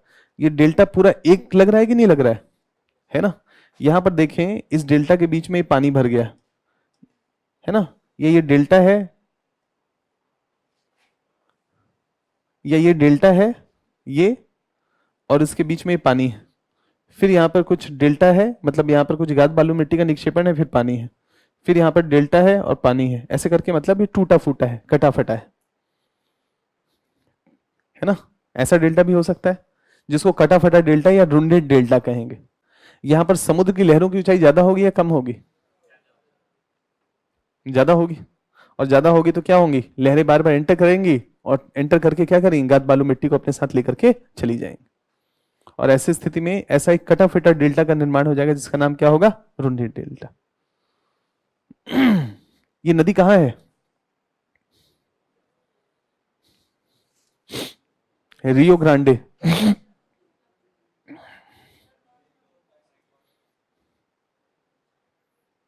सब लोग नॉर्थ अमेरिका का मैप ओपन करें।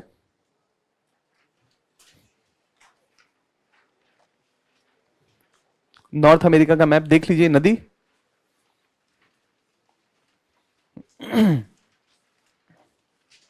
उधर तो नहीं होगा नॉर्थ, हाँ आगे।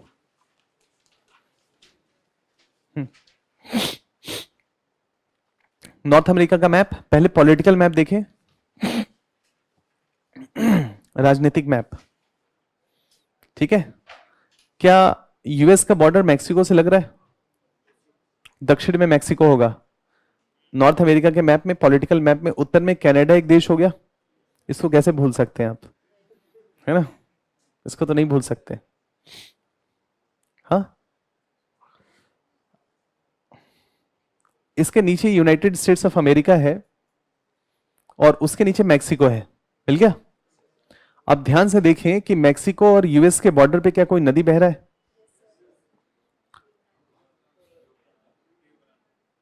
रियो ग्रांडे मिल गया, ठीक है। तो नदी का लोकेशन मालूम चल गया कि क्या रियो ग्रांडे नदी मैक्सिको और यूएस का बॉर्डर बनाती है, दोनों के बीच में क्या सीमा तय कर रही है, कर रही है ना। और ये नदी कहाँ गिरती है, कैलिफोर्निया में, गल्फ ऑफ कैलिफोर्निया में या गल्फ ऑफ मैक्सिको, मैक्सिको की खाड़ी में, मैक्सिको की खाड़ी में ना, क्लियर हो गया। अब ये नदी मैक्सिको की खाड़ी में गिर रही है, तो रियो ग्रांडे के द्वारा जो डेल्टा बनाया गया है, यहां पर अपेक्षाकृत समुद्र की लहरों की ऊंचाई ज्यादा होती है। क्यों होती है, आने वाले समय में आप इसको समझ जाएंगे, है ना। ध्यान से अगर लोकेशन को, मतलब अभी रहने देते हैं, नहीं अभी दिक्कत हो जाएगा, छोड़ देते हैं। बस जो पक्ष है ना, जो प्रक्रिया जुड़ा हुआ है इससे, वो ये है कि ये जो गल्फ ऑफ मैक्सिको है ना, जहां आप देख रहे हैं, यहां पर खूब सारा पानी पूरब से चल करके अफ्रीका के तट से, मतलब पूरब से, है ना, जो आपने ये देखा है जहां पर गल्फ ऑफ मैक्सिको है,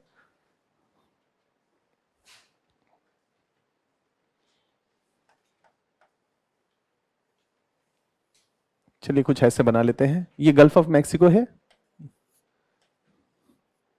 यहां से विषुवत रेखा होकर के क्रॉस कर रहा है, और यहां पर अफ्रीका है, क्लियर है।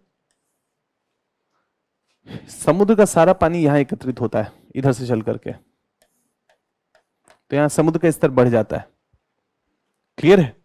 और वैसे स्थिति में यहां पर पवनों की गति भी तेज हो जाती है, तो जो सरफेस वेव्स हैं, तरंगे बहुत ऊंची उठती हैं, तो ये बेचारा डेल्टा क्या हो जाता है, कटा फटा रह जाता है, क्लियर है।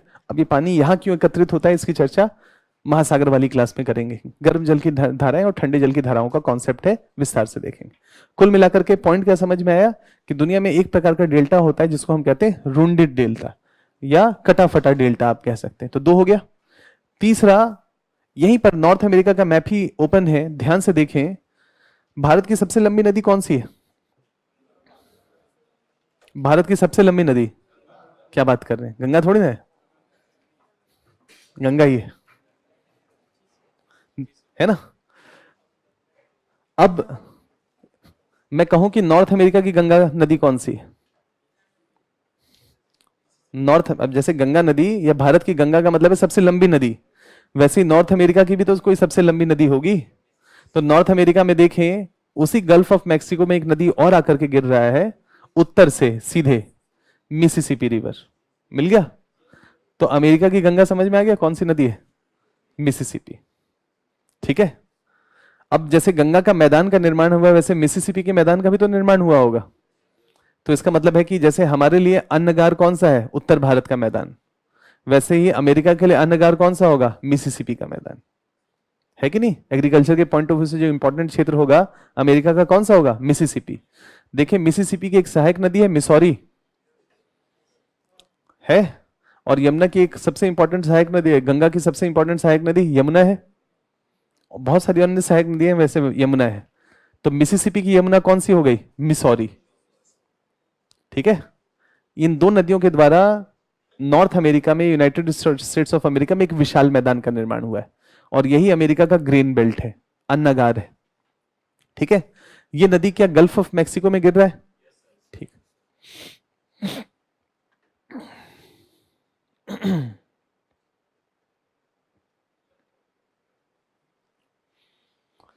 ये बताएं कि अगर नदी गाद बालू मिट्टी को बहुत दूर से बहा करके ला रहा है ना, बहुत दूर से बहा करके ला रहा है, तो क्या समय के साथ साथ गाद बालू मिट्टी आपस में भी टकराते रहते हैं, और टकरा के क्या बारीक होते जाएंगे, बारीक होते जाएंगे। तो मिसिसिपी अगर नॉर्थ अमेरिका की काफी लंबी नदी है, तो क्या ये जो लंबी दूरी तक अपर्दन करके आई है, तो जो गाद बालू मिट्टी है क्या लगातार टकराते टकराते टकराते क्या बहुत बारीक हो सकते हैं, हो सकते हैं, क्योंकि नदी क्या है, सबसे लंबी, और सबसे लंबी है, तो जो गाद बालू मिट्टी नदी के साथ अपर्दित हुआ, वो एक लंबी यात्रा करके वहां पहुंचेगा ना, और उस लंबी यात्रा में क्या होगा, आपस में टकराते रहेंगे ना। सन्नी घर्षण, ध्यान है, सन्नी घर्षण की प्रक्रिया से, सन्नी घर्षण मतलब क्या है, आपस में टकराना।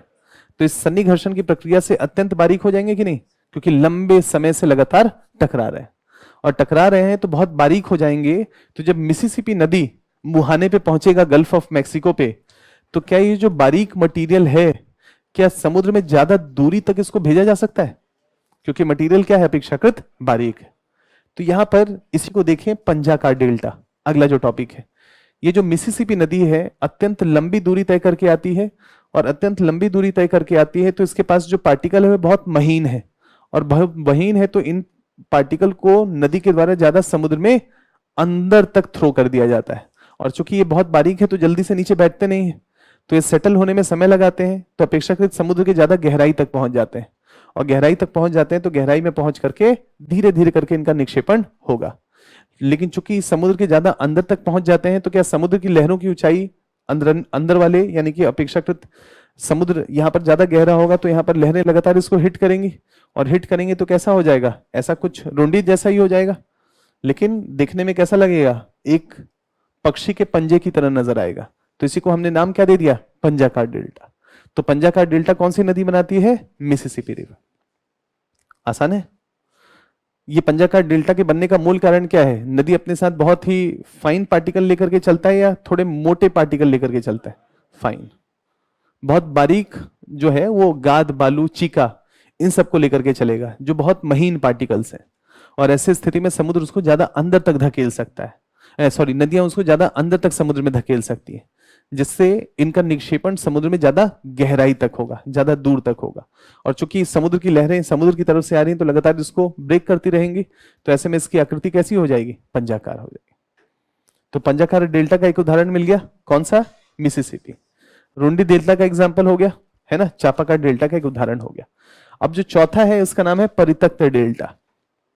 इसके लिए चाइना का मैप ओपन करें।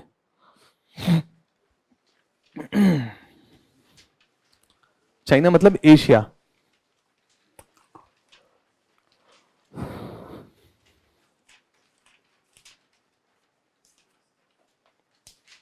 एक बार दिखाइए।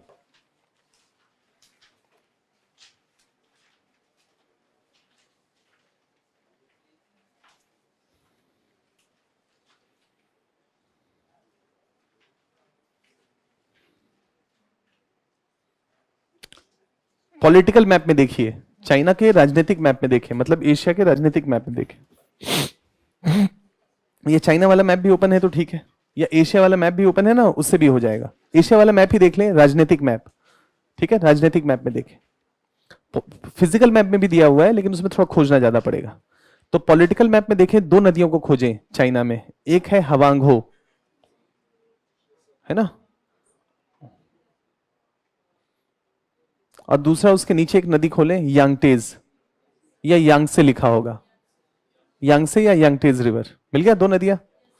तो ये चाइना की दो महत्वपूर्ण नदियां हैं, एक का नाम है हवांग हो और दूसरे का नाम है यांगसे या यांगटेज रिवर लिखा होगा, ठीक है, दो नदियां मिल गई।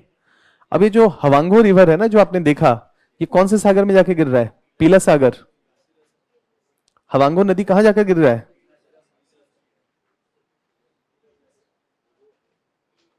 हवांगो को येलो रिवर भी कहा जाता है। कौन सा नदी कहा जाता है, येलो रिवर।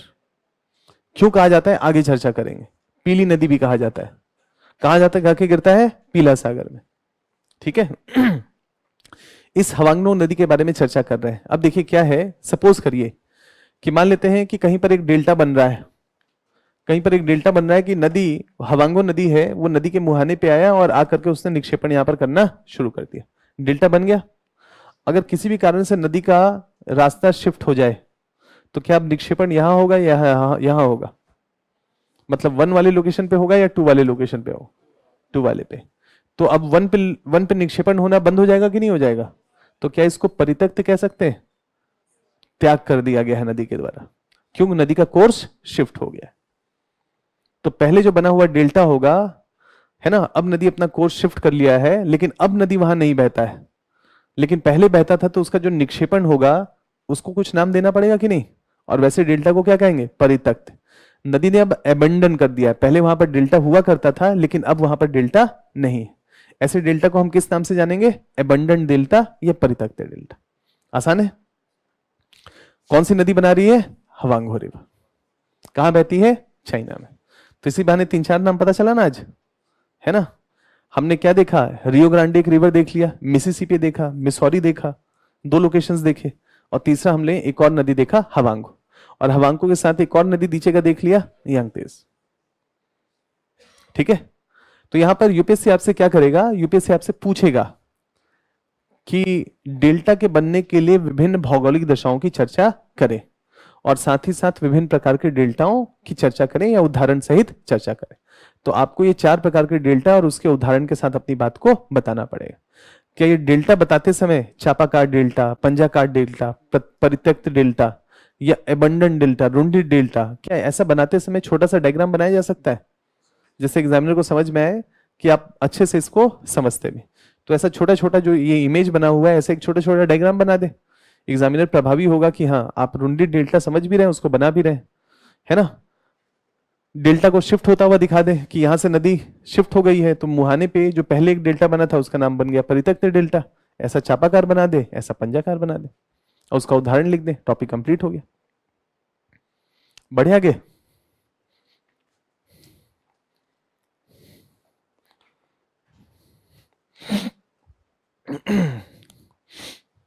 अब जो नदियां डेल्टा नहीं बनाती हैं लेकिन समुद्र के मुहाने तक पहुंचती हैं, तो वो क्या बनाती है? वो बनाती है ज्वारंधमुख। अब इसको समझ लेते हैं, ये क्या है मसला कि हमने कहा कि सारी नदियां डेल्टा नहीं बनाती, जैसे नर्मदा और ताप्ती नदियां नहीं बनाती, है ना। अब जो नदियां डेल्टा नहीं बनाती हैं लेकिन नदियां समुद्र को से मिलती हैं या समुद्र के मुहाने पे वो मिलती हैं, तो समुद्र के मुहाने पे अगर डेल्टा नहीं बनता है तो नदियों के उस मुहाने को क्या नाम दे? क्लियर है? तो उसको हम क्या कहेंगे? ज्वारंधमुख। अब इसको भी समझ लेते हैं क्या है ना। ज्वारंधमुख का मतलब क्या है कि नदियां गाद बालू मिट्टी से मुक्त हैं, यानी कि नदी के इस मुहाने पे डेल्टा का निर्माण नहीं हो रहा है। क्यों नहीं हो रहा है? तो डेल्टा के बनने के लिए क्या गाद बालू मिट्टी का होना जरूरी है? तो अगर यहां नहीं बन रहा है तो एक कारण क्या होगा कि नदी के पास गाद बालू मिट्टी की मात्रा कम है, यानी कि या तो अपर्दन कम हो रहा है। अपर्दन कम क्यों हो रहा होगा? चट्टानी इलाकों से बह रहा हो, या नदी की लंबाई कम हो, और दूसरा समुद्र में लहरों की ऊंचाई अपेक्षाकृत ज्यादा हो, या समुद्र की गहराई अपेक्षाकृत ज्यादा हो। ये दोनों ही स्थितियां क्या करेंगी? उस क्षेत्र में डेल्टा के फॉर्मेशन में बाधा क्रिएट करेंगे। तो कारण या तो जमीन से जुड़ा हुआ हो या समुद्र से जुड़ा हुआ हो, लेकिन कारण क्या होगा? डेल्टा का फॉर्मेशन नहीं हुआ। तो ऐसी स्थिति में नदियों का मुहाना गाद बालू मिट्टी से मुक्त है। ऐसे नदियों के मुहाने को हमने क्या कहा? ज्वार, यानी कि समुद्र की लहरें ऊंची हैं।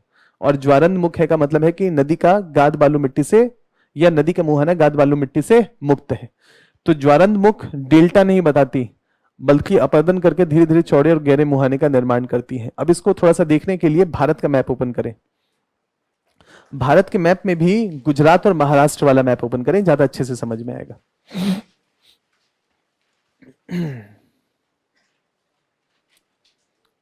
ठीक है, गुजरात और महाराष्ट्र का मैप ओपन करिए, बातें क्लियर हो जाएंगी।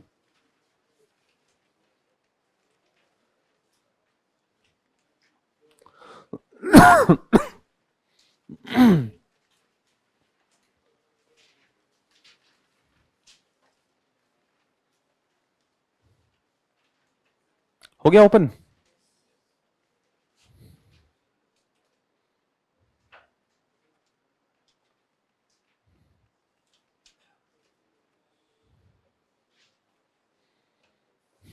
हो गया? ओ, गुजरात और महाराष्ट्र वाला मैप ओपन करिए। मतलब गुजरात वाला मिल जाए तो ज्यादा बेटर है, महाराष्ट्र वाले से काम नहीं चलेगा, गुजरात वाला। ठीक है, हो गया? अब ध्यान से देखते हैं, गुजरात वाला मैप महाराष्ट्र वाले से नहीं, गुजरात का मैप होना जरूरी है। महाराष्ट्र ना भी हो तो चलेगा, है ना, लेकिन गुजरात का जरूर होना चाहिए। ठीक है, अब ध्यान से आप देखते हैं, ध्यान से आप देखें गुजरात का वो मैप। तो दो दो जगह आपको नजर आएंगे, एक देखें तो खंभात की खाड़ी और एक कच्छ की खाड़ी समुद्र में नजर आ रहा है। खंभात की खाड़ी और कच्छ की खाड़ी, सहमत है? दोनों नजर। अब बताइएगा कि मैं सही हूं या गलत हूं। ठीक है, कच्छ की खाड़ी का जो चौड़ाई है, कच्छ की खाड़ी की चौड़ाई खंभात की खाड़ी की तुलना में ज्यादा है। कच्छ की खाड़ी की चौड़ाई अच्छे से देखें, वो गुजरात के मैप में ही दिखेगा आपको, है ना, ऐसे नहीं दिखेगा। गुजरात के मैप में देखिए, खोल लीजिए गुजरात का मैप। कहां चले गए? गुजरात के मैप में क्या प्रॉब्लम है? ये तो रहा। कच्छ की खाड़ी की चौड़ाई खंबात की खाड़ी की तुलना में ज्यादा है। गलत है ना? ठीक है, यानी कि खंबात की खाड़ी की चौड़ाई कच्छ की खाड़ी की तुलना में ज्यादा है। ठीक है, अब आप भूलेंगे नहीं क्योंकि आपने करेक्ट किया है मुझे, है ना? है ना? अगर मैं सीधे कहता तो आपको कम समय तक याद रहता, क्योंकि मैंने एक बात कही और आपने और उसको ध्यान से देख करके कहा कि नहीं गलत है, तो उसका मतलब है कि गलती करने से बहुत कुछ सीखते हैं, है ना? तो अब आपको याद रहेगा कि कच्छ की खाड़ी की चौड़ाई कम है और खंबात की खाड़ी की चौड़ाई अपेक्षाकृत ज्यादा है। अब इसको थोड़ा सा समझते हैं, इसको लॉजिक से सोचते हैं। अभी देखिए मैंने ज्वार भाटा आपके साथ चर्चा नहीं किया है क्योंकि यहां पर ज्वारंध मुख लिखा हुआ है, तो ज्वार वाला मसला आ गया है, तो ऐसे में ज्वार के बारे में चर्चा नहीं की, लेकिन ज्वार थोड़ा समझना पड़ेगा तभी समझ में आएगा ये। तो थोड़ा सा इसको समझते हैं कि मसला क्या है। यहां पर हमने गुजरात का तट देखा और गुजरात के तट में हमको जो चीज नजर आया वो ये कि गुजरात का जो ये तट है, ये वाला, सॉरी मान लेते हैं ये भारत बना लेते हैं और ये तट बना लेते हैं कुछ ऐसा। तो यहां पर मुहाना चौड़ा है, इसको थोड़ा बड़ा कर लेते हैं, यहां पर चौड़ाई ज्यादा है, यहां पर चौड़ाई कम है, लेकिन मसला क्या है कि दोनों है तो सकरे ही, एक थोड़ा ज्यादा सकरा है, एक थोड़ा कम सकरा है। अब होता क्या है, जब ज्वार, ये जो शब्द है ज्वार का मतलब है चांद का गुरुत्वाकर्षण बल, जब चांद पूर्णिमा के समय इस जमीन के सामने होगा तो इस पानी को कहेगा कि मेरी तरफ आओ, तो समुद्र की लहरें क्या होंगी, ऊंची हो जाएंगी। और 28 दिनों में एक बार पूर्णिमा की स्थिति तो बनती ही है। अमावस्या के समय भी लहरें ऊंची होती हैं, लेकिन अभी अमावस्या छोड़ देते हैं, पूर्णिमा का, पूर्णिमा मतलब पूरा चांद, और गुजरात में पूरा चांद नजर आ रहा है, सपोज करें यहां पर पूरा चांद नजर आ रहा है पूरा चांद नजर आ रहा है, तो ये चांद क्या करेगा, समुद्र को अपनी तरफ खींचेगा, तो लहरों की ऊंचाई क्या होगी, ज्यादा होगी। अब यहां सोचें कि ये क्या यहां पर समुद्र खुला हुआ है, अब ये पूरा समुद्र जो खुला हुआ है, जब इस सकरे से रास्ते के पास जब लहरें ऊंची होंगी, तो क्या इस सकरे से रास्ते के पास जब पहुंचेंगी तो क्या लहरों की ऊंचाई ज्यादा होगी या कम होगी? जब इस सकरे से रास्ते में एंटर करेंगे ज्यादा होंगी, होंगी ना? तो इसका मतलब है कि यहां का जो इतना पानी है, जब लहरें इसको अपनी तरफ खींचेंगी यानी जमीन की तरफ आएंगी, तो इतना सारा पानी जब इस पतले से रास्ते से एंटर करने की कोशिश करेगा तो लेवल बढ़ेगा, लेवल बढ़ेगा तो यहां पर नर्मदा और यहां पर ताप्ती नदियां बह रही हैं, तो क्या जब लेवल बढ़ेगा तो क्या सारे गाद बालू मिट्टी को यहां से हटा दिया जाएगा? तो क्या यहां पर डेल्टा बन सकता है? नहीं बन सकता, नहीं बनेगा, ज्वारंध मुख बनेगा। क्यों? जो डेल्टा नहीं बनने के दो कारण होंगे, एक जमीन से रिलेटेड कारण और एक समुद्र से रिलेटेड कारण। यहां पर समुद्र का कारण समझ में आया, तो डेल्टा का फॉर्मेशन नहीं होगा, ज्वारंध मुख, ज्वार से ओपन हो जाएगा, ज्वार के कारण मुख खुला होगा, है ना?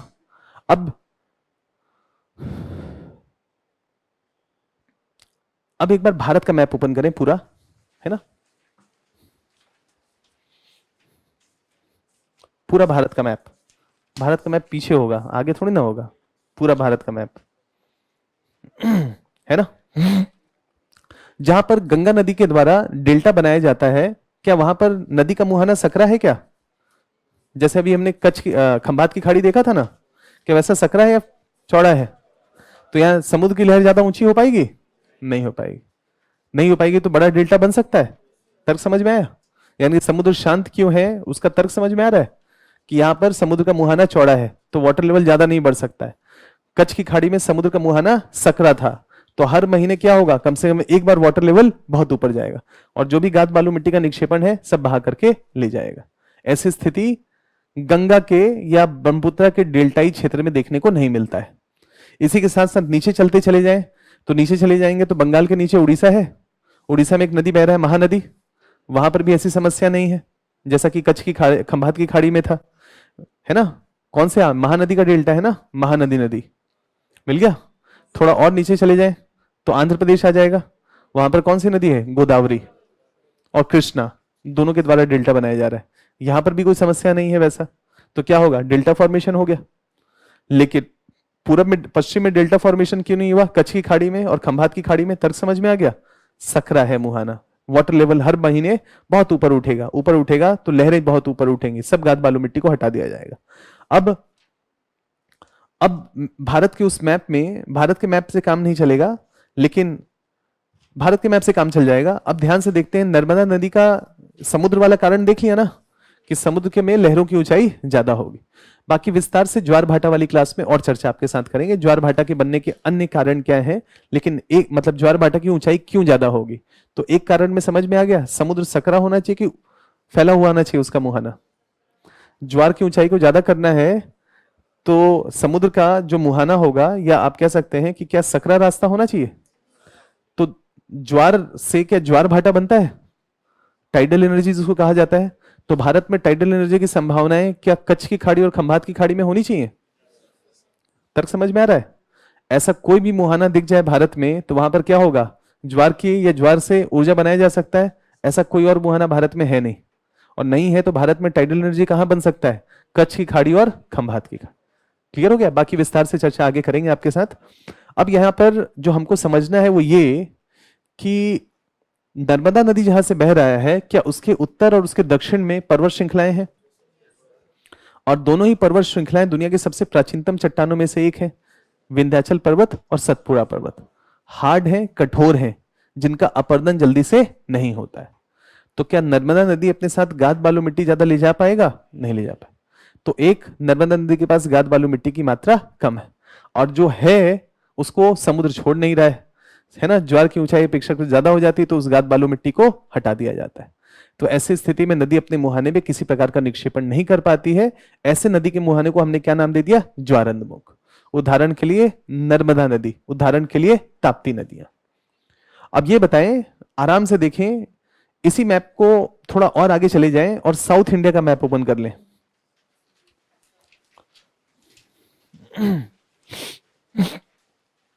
ठीक है, ध्यान से देखें अब इस मैप को, साउथ इंडिया का मैप।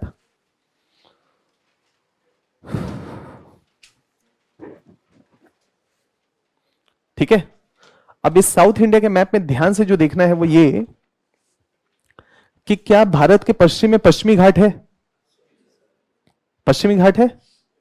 अब पश्चिमी घाट से निकलने वाली जो नदियां हैं पश्चिम की तरफ, पश्चिमी घाट से, जैसे जैसे गोवा का लोकेशन देखें एक बार, गोवा का, ठीक है, वहां पर देखें दो नदियां होंगी, मांडवी और जुआरी, मिल जाएगा संभवतः। गोवा, गोवा कहां है पहले तो वो देख लीजिए, ये है गोवा, ठीक है। और यहां देखें कोई नदी मिला, मांडवी मिला, चलिए जुआरी नहीं मिला, मांडवी मिल गया, ठीक है, मिल गया मांडवी सबको। मांडवी नदी की लंबाई ज्यादा है या कम लग रही है, गंगा यमुना की तुलना में, गोदावरी की तुलना में, महानदी की तुलना में बहुत कम है। तो क्या लगता है, मांडवी को डेल्टा बनाना चाहिए, पूछ रहे हैं आपसे। हमको तो जो डेल्टा बनाने के लिए जो 4 भौगोलिक दशाएं थी वो समझा चुके हैं हम। अब आप बताइए बनाना चाहिए कि नहीं बनाना चाहिए। हमने तो अपना जो हमारा काम था हम कर दिए, हम तो आपसे पूछ रहे हैं दिखा दिखा करके। आप बताइए कि बनेगा कि नहीं बनेगा। बनने के लिए नदी की लंबाई ज्यादा होनी चाहिए, क्या नदी की लंबाई ज्यादा है तो डेल्टा बनेगा। अब पश्चिमी घाट जो आपने देखा, क्या ध्यान से उसको देखें, क्या वहां से पश्चिम की तरफ बहुत सारी नदियां निकल रही हैं निकल रही हैं। उन सब नदियों की लंबाई ज्यादा है या कम है, पश्चिम की तरफ जो नदियां बह रही हैं पश्चिमी घाट से पश्चिम की तरफ, उनकी लंबाई कम है। तो सभी डेल्टा बनाएंगे, कोई नहीं बनाएगा, बना ही नहीं सकता, क्योंकि डेल्टा बनाने के लिए क्या था, नदियों की लंबाई लंबी होनी चाहिए, ताकि लंबे हिस्सों से गाद बालू मिट्टी का अपरदन करे, और अपरदन करने के बाद फिर निक्षेपण होगा। तो यूपीएससी क्या करेगा, आपसे कहेगा डेल्टा के संदर्भ में निम्नलिखित कथनों पर विचार करें। पश्चिमी घाट से, अब मैं एक स्टेटमेंट दे रहा हूं, पश्चिमी घाट से निकलने वाली नदियां या पश्चिमी घाट से निकलने वाली नदियां डेल्टा का निर्माण नहीं करती। अब पश्चिमी घाट से निकलने वाली नदियां डेल्टा का निर्माण नहीं करती। अब एक काम करिए, पश्चिमी घाट से पूरब की तरफ निकलने वाली नदियों को देखिए। पश्चिमी घाट से पूरब की तरफ निकलने वाली नदियों में कर्नाटका से देखिए कावेरी नदी,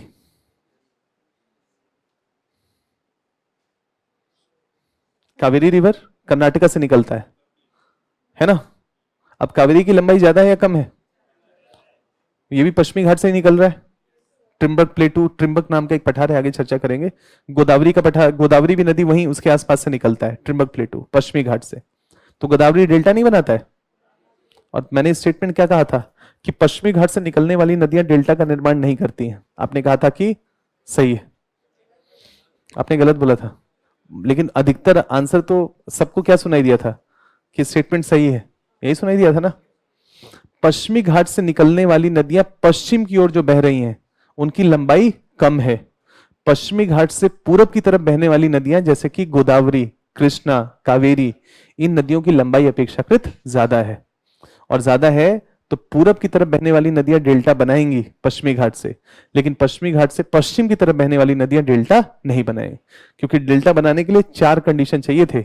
नदियों की लंबाई ज्यादा होनी चाहिए थी, नदियों में गाद बालू मिट्टी की मात्रा ज्यादा होनी चाहिए थी, और बाकी 2 कंडीशन समुद्र से रिलेटेड था। तो यहां पर जब नदियों की लंबाई ही ज्यादा नहीं है तो गाद बालू मिट्टी ज्यादा कैसे होगा, और ज्यादा नहीं होगा तो डेल्टा का निर्माण कैसे संभव होगा। ठीक है, ठीक है ना। तो यहां पर ज्वारंतमुख का पॉइंट क्लियर हुआ है ना। तो ज्वारंतमुख जो नदियां होंगी, ज्वारंतमुख वो मूलतः भारत के पूर्वी तट पे होनी चाहिए, पश्चिमी तट पे होनी चाहिए? पश्चिमी तट पे हो, क्योंकि अधिकतर नदियां क्या है, पश्चिम की तरफ बहने वाली नदियां छोटी है। एक नदी और कहें, एक मतलब खोजेंगे, साउथ इंडिया वाला मैप ओपन है, पेम्बा रिवर, पेम्बा पेम्बा,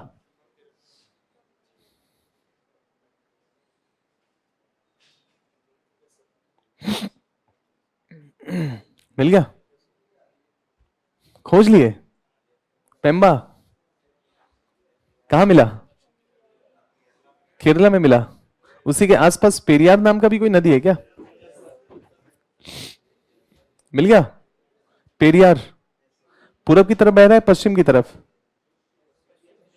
पश्चिम की तरफ बह रहा है, तो पेम्बा नदी हो गया, पेरियार नदी हो गया, है ना। और गोवा में कौन सा नदी देखा था? मांडवी। और 2 नदियां और देखा, नर्मदा और ताप्ती। क्या डेल्टा का निर्माण करेंगी?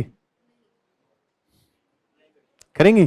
तो यूपीएससी क्या करेगा, देखिए अब सवाल कैसा देगा, इनमें से निम्नलिखित में से कौन सी नदियां डेल्टा का निर्माण करेंगी, और उसमें से कुछ नदियां पश्चिम की तरफ की नदियां होंगी, जैसे पेम्बा लिखा होगा, पेरियार लिखा होगा, मांडवी लिखा होगा, जुआरी लिखा होगा, नर्मदा लिखा होगा, ताप्ती लिखा होगा। क्लियर है। और उसके बाद पूछेगा, और उसमें और हो सकता है उसमें से 1-2 नदियों का नाम लिख दे, कावेरी है ना, एक और नदी का है पनेरू,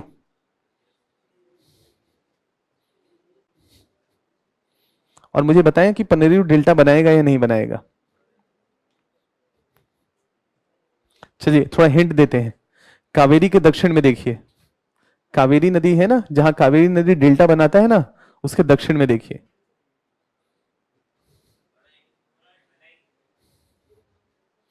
कावेरी नदी का डेल्टा देख लिए। अब उसके दक्षिण में देखते चले जाइए, मिल जाएगा कोई नदी आपको।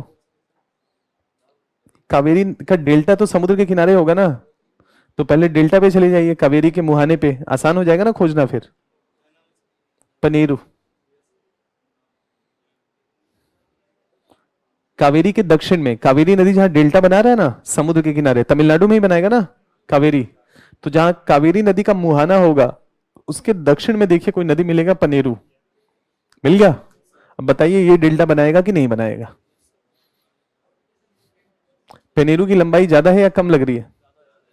ज्यादा लग रही है, तो सिंपली सोचिए ना, इसका जो मुहाना है वो खुला हुआ है या बंद है? खुला हुआ है, तो इसका मतलब है कि नदी की लंबाई भी ज्यादा है, समुद्र का मुहाना भी खुला है, तो क्यों नहीं बनाएगा, बनाएगा ना। तो यहां पर ऐसे करके 3-4 नदियों का कॉम्बिनेशन देगा, और कॉम्बिनेशन देकर के हो सकता है आपसे पूछे कि इनमें से कौन सी नदियां डेल्टा बनाएंगी, कौन सी नदियां डेल्टा नहीं बनाएंगी। तो ऐसे में थोड़ा नदियों के नाम मालूम होने चाहिए, और बाकी भारत वाली क्लास में और बहुत सारी नदियों के बारे में चर्चा करेंगे। तो नदियों की चर्चा करेंगे, आपको नदियों के नाम बताएंगे, पूरब की नदियां कौन सी, पश्चिम की नदियां कौन सी। तो ऐसी स्थिति में थोड़ा सा ध्यान रखिएगा, थोड़ा सा ध्यान रखिएगा कि मतलब इनमें से कौन सी नदियां डेल्टा बना सकती, कौन सी नहीं। तो पश्चिम की तरफ बहने वाली नदियां डेल्टा का निर्माण नहीं करें। अब मेरा अगला सवाल है कि पश्चिम की तरफ बहने वाली सभी नदियां डेल्टा का निर्माण नहीं करेंगी। पश्चिम की तरफ, भारत के पश्चिमी तट की तरफ बहने वाली सारी नदियां डेल्टा का निर्माण नहीं करेंगी। क्या ये स्टेटमेंट ठीक होगा? तो अब ऐसी स्थिति में एक नदी का नाम देखें, जिस नदी का नाम है माही रिवर, गुजरात के ही तट पे है, गुजरात के तट पे। भारत का मैप ओपन करें, वहां दिखाई देगा। और साबरमती नदी है ना। क्या ये डेल्टा नहीं बनाएगा?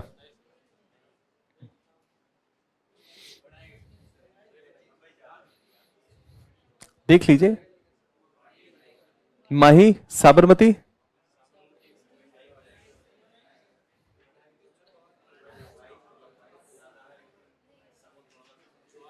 तो रुंडी डेल्टा नहीं बन सकता। डेल्टा 4 प्रकार का है ना। मिल गया दो नदी। माही गुजरात में देखना है, माही और साबरमती उसी खंबात की खाड़ी में ही गिर रहा है, और खंबात की खाड़ी में गिर रहा है तो नर्मदा और ताप्ती नहीं बना रहा है, लेकिन दो नदियां और वहां पर गिर रही हैं, माही नदी और दूसरा है साबरमती। ये दोनों डेल्टा बनाते हैं, लेकिन डेल्टा छोटा होता है। लेकिन चूंकि इन दोनों नदियों की लंबाई ज्यादा है और ये किसी आ,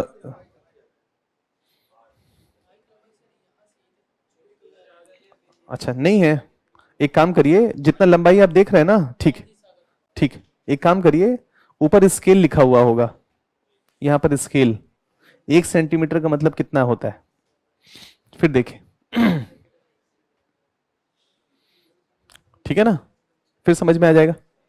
और देखिए, नर्मदा और ताप्ती नदियां जो है वो पर्वतों के बीच से बहती हैं, माही और साबरमती ऐसे पर्वतों के बीच से नहीं बहती, तो ये अपेक्षाकृत ज्यादा गाद बालू मिट्टी का अपरदन करने में सक्षम है।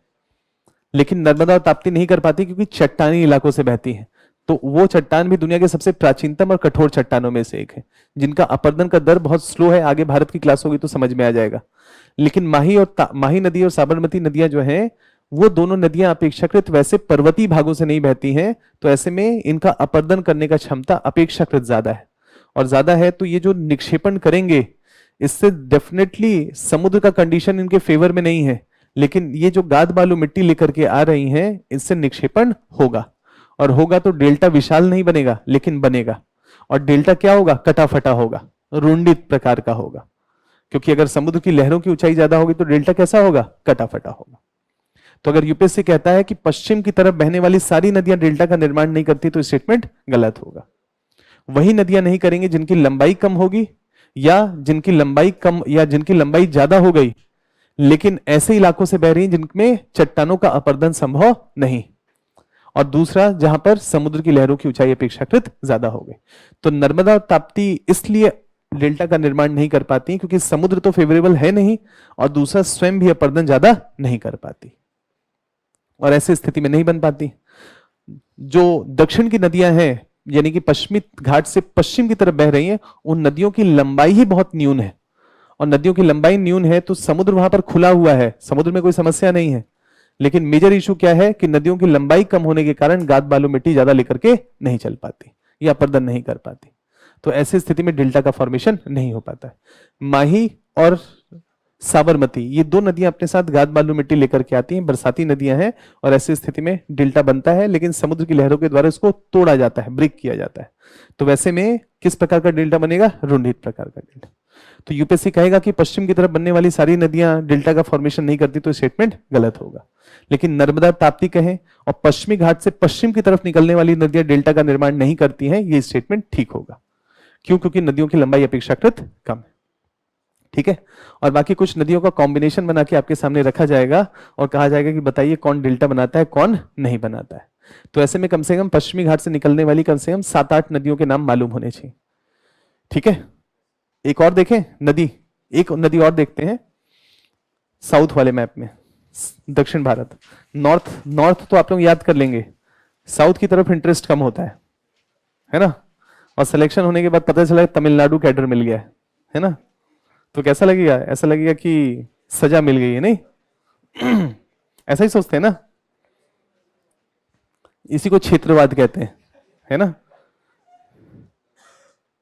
कर्नाटका में देखें एक नदी है कर्नाटका में एक नदी देखें, दक्षिण कर्नाटका में ही देखिए पहले, Sharavati river, Sharavati river.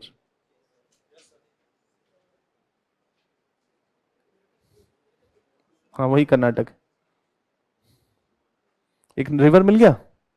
North Karnataka में मिला है, साउथ कर्नाटका में? उत्तर वाले तट, तट के हिसाब से देखें, उत्तरी तट पे मिला है कर्नाटका के कि दक्षिणी तट पे मिला है कर्नाटका के? है ना? ये नदी कहां बह रहा है? अरब सागर में गिरता है या बंगाल की खाड़ी की तरफ बहता है? अरब सागर में गिरता है, ठीक है ना? खोज लिए शरावती रिवर? नहीं मिल रहा है?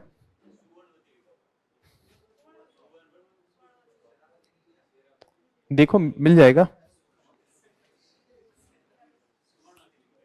शरावती नहीं लिखा है, सुवर्णवती लिखा है। दक्षिण महाराष्ट्र में, दक्षिण कर्नाटका में सुवर्णवती लिखा हुआ है। कर्नाटका के दक्षिण वाले हिस्से में तट पे या उत्तर वाले हिस्से में? उतने दूर तो है ही नहीं जितना दूर आप खोज रहे हैं।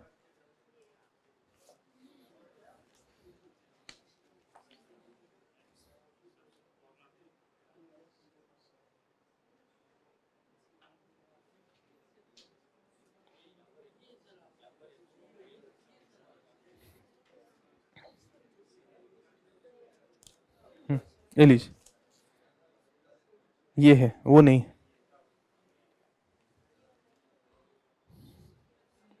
मिल गया? खोजिएगा, होमवर्क है। एक काम करिए, पॉलिटिकल मैप में देखिए, साउथ इंडिया के मिल जाएगा, राजनीतिक मैप पे। और पश्चिमी तट पे देखिए, अंदर मत देखिए। भारत के मैप में तो मिलेगा ही नहीं, मिलेगा तो साउथ इंडिया के मैप में ही मिलेगा। और राजनीतिक मैप नहीं है? नहीं है तो बगल वाले, अच्छा उनका भी वही हाल है, ठीक है। चलिए कोई बात नहीं, होमवर्क है, घर जाकर के देखिएगा शरावती रिवर। जिनको मिल गया है अगल बगल में बता दीजिएगा, नहीं मिला तो कोई बात नहीं, आगे देखेंगे। पॉइंट क्या है? पॉइंट ये है, पॉइंट ये था कि देश का सबसे ऊंचा जलप्रपात इसी नदी पे है, जिसका नाम है शरावती रिवर। कहां पर है? दक्षिणी कर्नाटका में। कहां बहता है? कहां बहता है? अरब सागर में। डेल्टा बनाता है जॉग फॉल्स, जॉग फॉल्स, है ना? क्या डेल्टा बनाता है? नहीं बनाता है। क्लियर है? तो शरावती चूंकि इंपॉर्टेंट है, अलग अलग जगह पे लिखा रहता है, तो शरावती रिवर लिख देगा, है ना? या गोवा का कोई मांडवी जुआरी लिख देगा, या पेम्बा लिख देगा, पेरियार लिख देगा, नर्मदा ताप्ती है, ऐसी कुछ नदियों के नाम लिख देगा और कहेगा कि इनमें से कौन डेल्टा बनाती है, कौन सा डेल्टा नहीं बनाती। हाँ मतलब बहुत सारे नाम चेंज हुए, अभी इसको ध्यान रखिए, जॉग फॉल्स ही। कौन सा नाम? जॉग फॉल्स। हाँ बहुत सारे नाम चेंज हुए, करेंगे एक साथ। अभी इसका नाम जॉग फॉल्स ही रहने दीजिए, नहीं तो क्या होगा कि पुरानी किताबों में जॉग फॉल लिखा होगा, मतलब महात्मा गांधी बोल देंगे और फिर वहां जॉग फॉल लिखा होगा तो कंफ्यूजन होगा। तो अभी बस एक साथ जब नदी वाली क्लास करेंगे तो जलप्रपात देखेंगे तो वहां पर एक साथ। बहुत सारे आइलैंड्स के नाम बदल गए हैं, अंडमान निकोबार आइलैंड्स में बहुत सारे आइलैंड्स के नाम बदल गए हैं। जैसे उड़ीसा में व्हीलर्स आइलैंड है ना, उसका नाम हो गया एपीजे अब्दुल कलाम। तो ये सब एक साथ नाम को चेंज करके देखेंगे। अभी किताबों में आप खोजने जाएंगे तो आपको मिलेगा जॉग फॉल्स ही। तो क्या खोजना है? Jog fall. कहां पर अवस्थित है? शरावती रिवर पे, ठीक है। भारत का सबसे हाईएस्ट वाटरफॉल है। क्या यह नदी डेल्टा बनाएगा? नहीं बनाएगा। क्यों? नदी की लंबाई कम है और पश्चिम की तरफ बहती है, अरब सागर की तरफ लंबाई अपेक्षाकृत कम है। तो ये आपका कुल टॉपिक था, या आप कह सकते हैं कि नदियों के द्वारा निर्मित विभिन्न प्रकार के निक्षेपात्मक स्थलाकृतियों में क्या क्या है। तो हमने डेल्टा के फॉर्मेशन तक देखा, लेकिन सारी नदियां डेल्टा नहीं बनाती हैं। तो कुछ नदियां डेल्टा बनाने की जगह क्या, ज्वारंधमुख होते हैं, मतलब उनका मुहाना गाद बालू मिट्टी से मुक्त होता है। तो ऐसे नदियों के मुहाने को हम ज्वारंधमुख के नाम से जानते हैं। तो पश्चिम से निकलने वाली, पश्चिमी घाट से पश्चिम की तरफ बहने वाली नदियां मुख्यतः ज्वारंधमुख का निर्माण करती हैं। मुख्यतः ज्वारंधमुख का निर्माण करती हैं, मुख्यतः सभी नदियां करती हैं, ऐसा स्टेटमेंट गलत होगा। ठीक है। अब एक टॉपिक आपका और रह गया है इस नदी में, वो है सरिता नवनमेष। इस पे अलग से सवाल आ सकता है कि सरिता नवनमेष से आप क्या समझते हैं, रिवर रिजुविनेशन का कॉन्सेप्ट। लेकिन आज इतना ही रहने देते हैं, है ना। कल की क्लास में इसके बारे में चर्चा करेंगे। और एक टॉपिक आपका है, चूंकि पानी की चर्चा शुरू हुई है तो पहले पानी पानी कर लेंगे, है ना। तो पानी का मतलब है, दूसरा है ग्लेशियर्स। ग्लेशियर भी एक पानी का प्रकार है। तो अगला टॉपिक कल की क्लास का होगा ग्लेशियर के द्वारा निर्मित विभिन्न प्रकार की स्थलाकृतियां। आंसर लिख लेते हैं। सौरभ, ये इस क्लास में एक सवाल क्या था मालूम है इस टॉपिक पे? अच्छा, एक बार देखते हैं। लिख दिया है? एक बार देख लेने दीजिए। अच्छा, एक काम करते हैं, कल से आंसर लिखते हैं, ठीक है? आज जो बात रखी गई है उसकी चर्चा कल से करते हैं, ठीक है? All the best.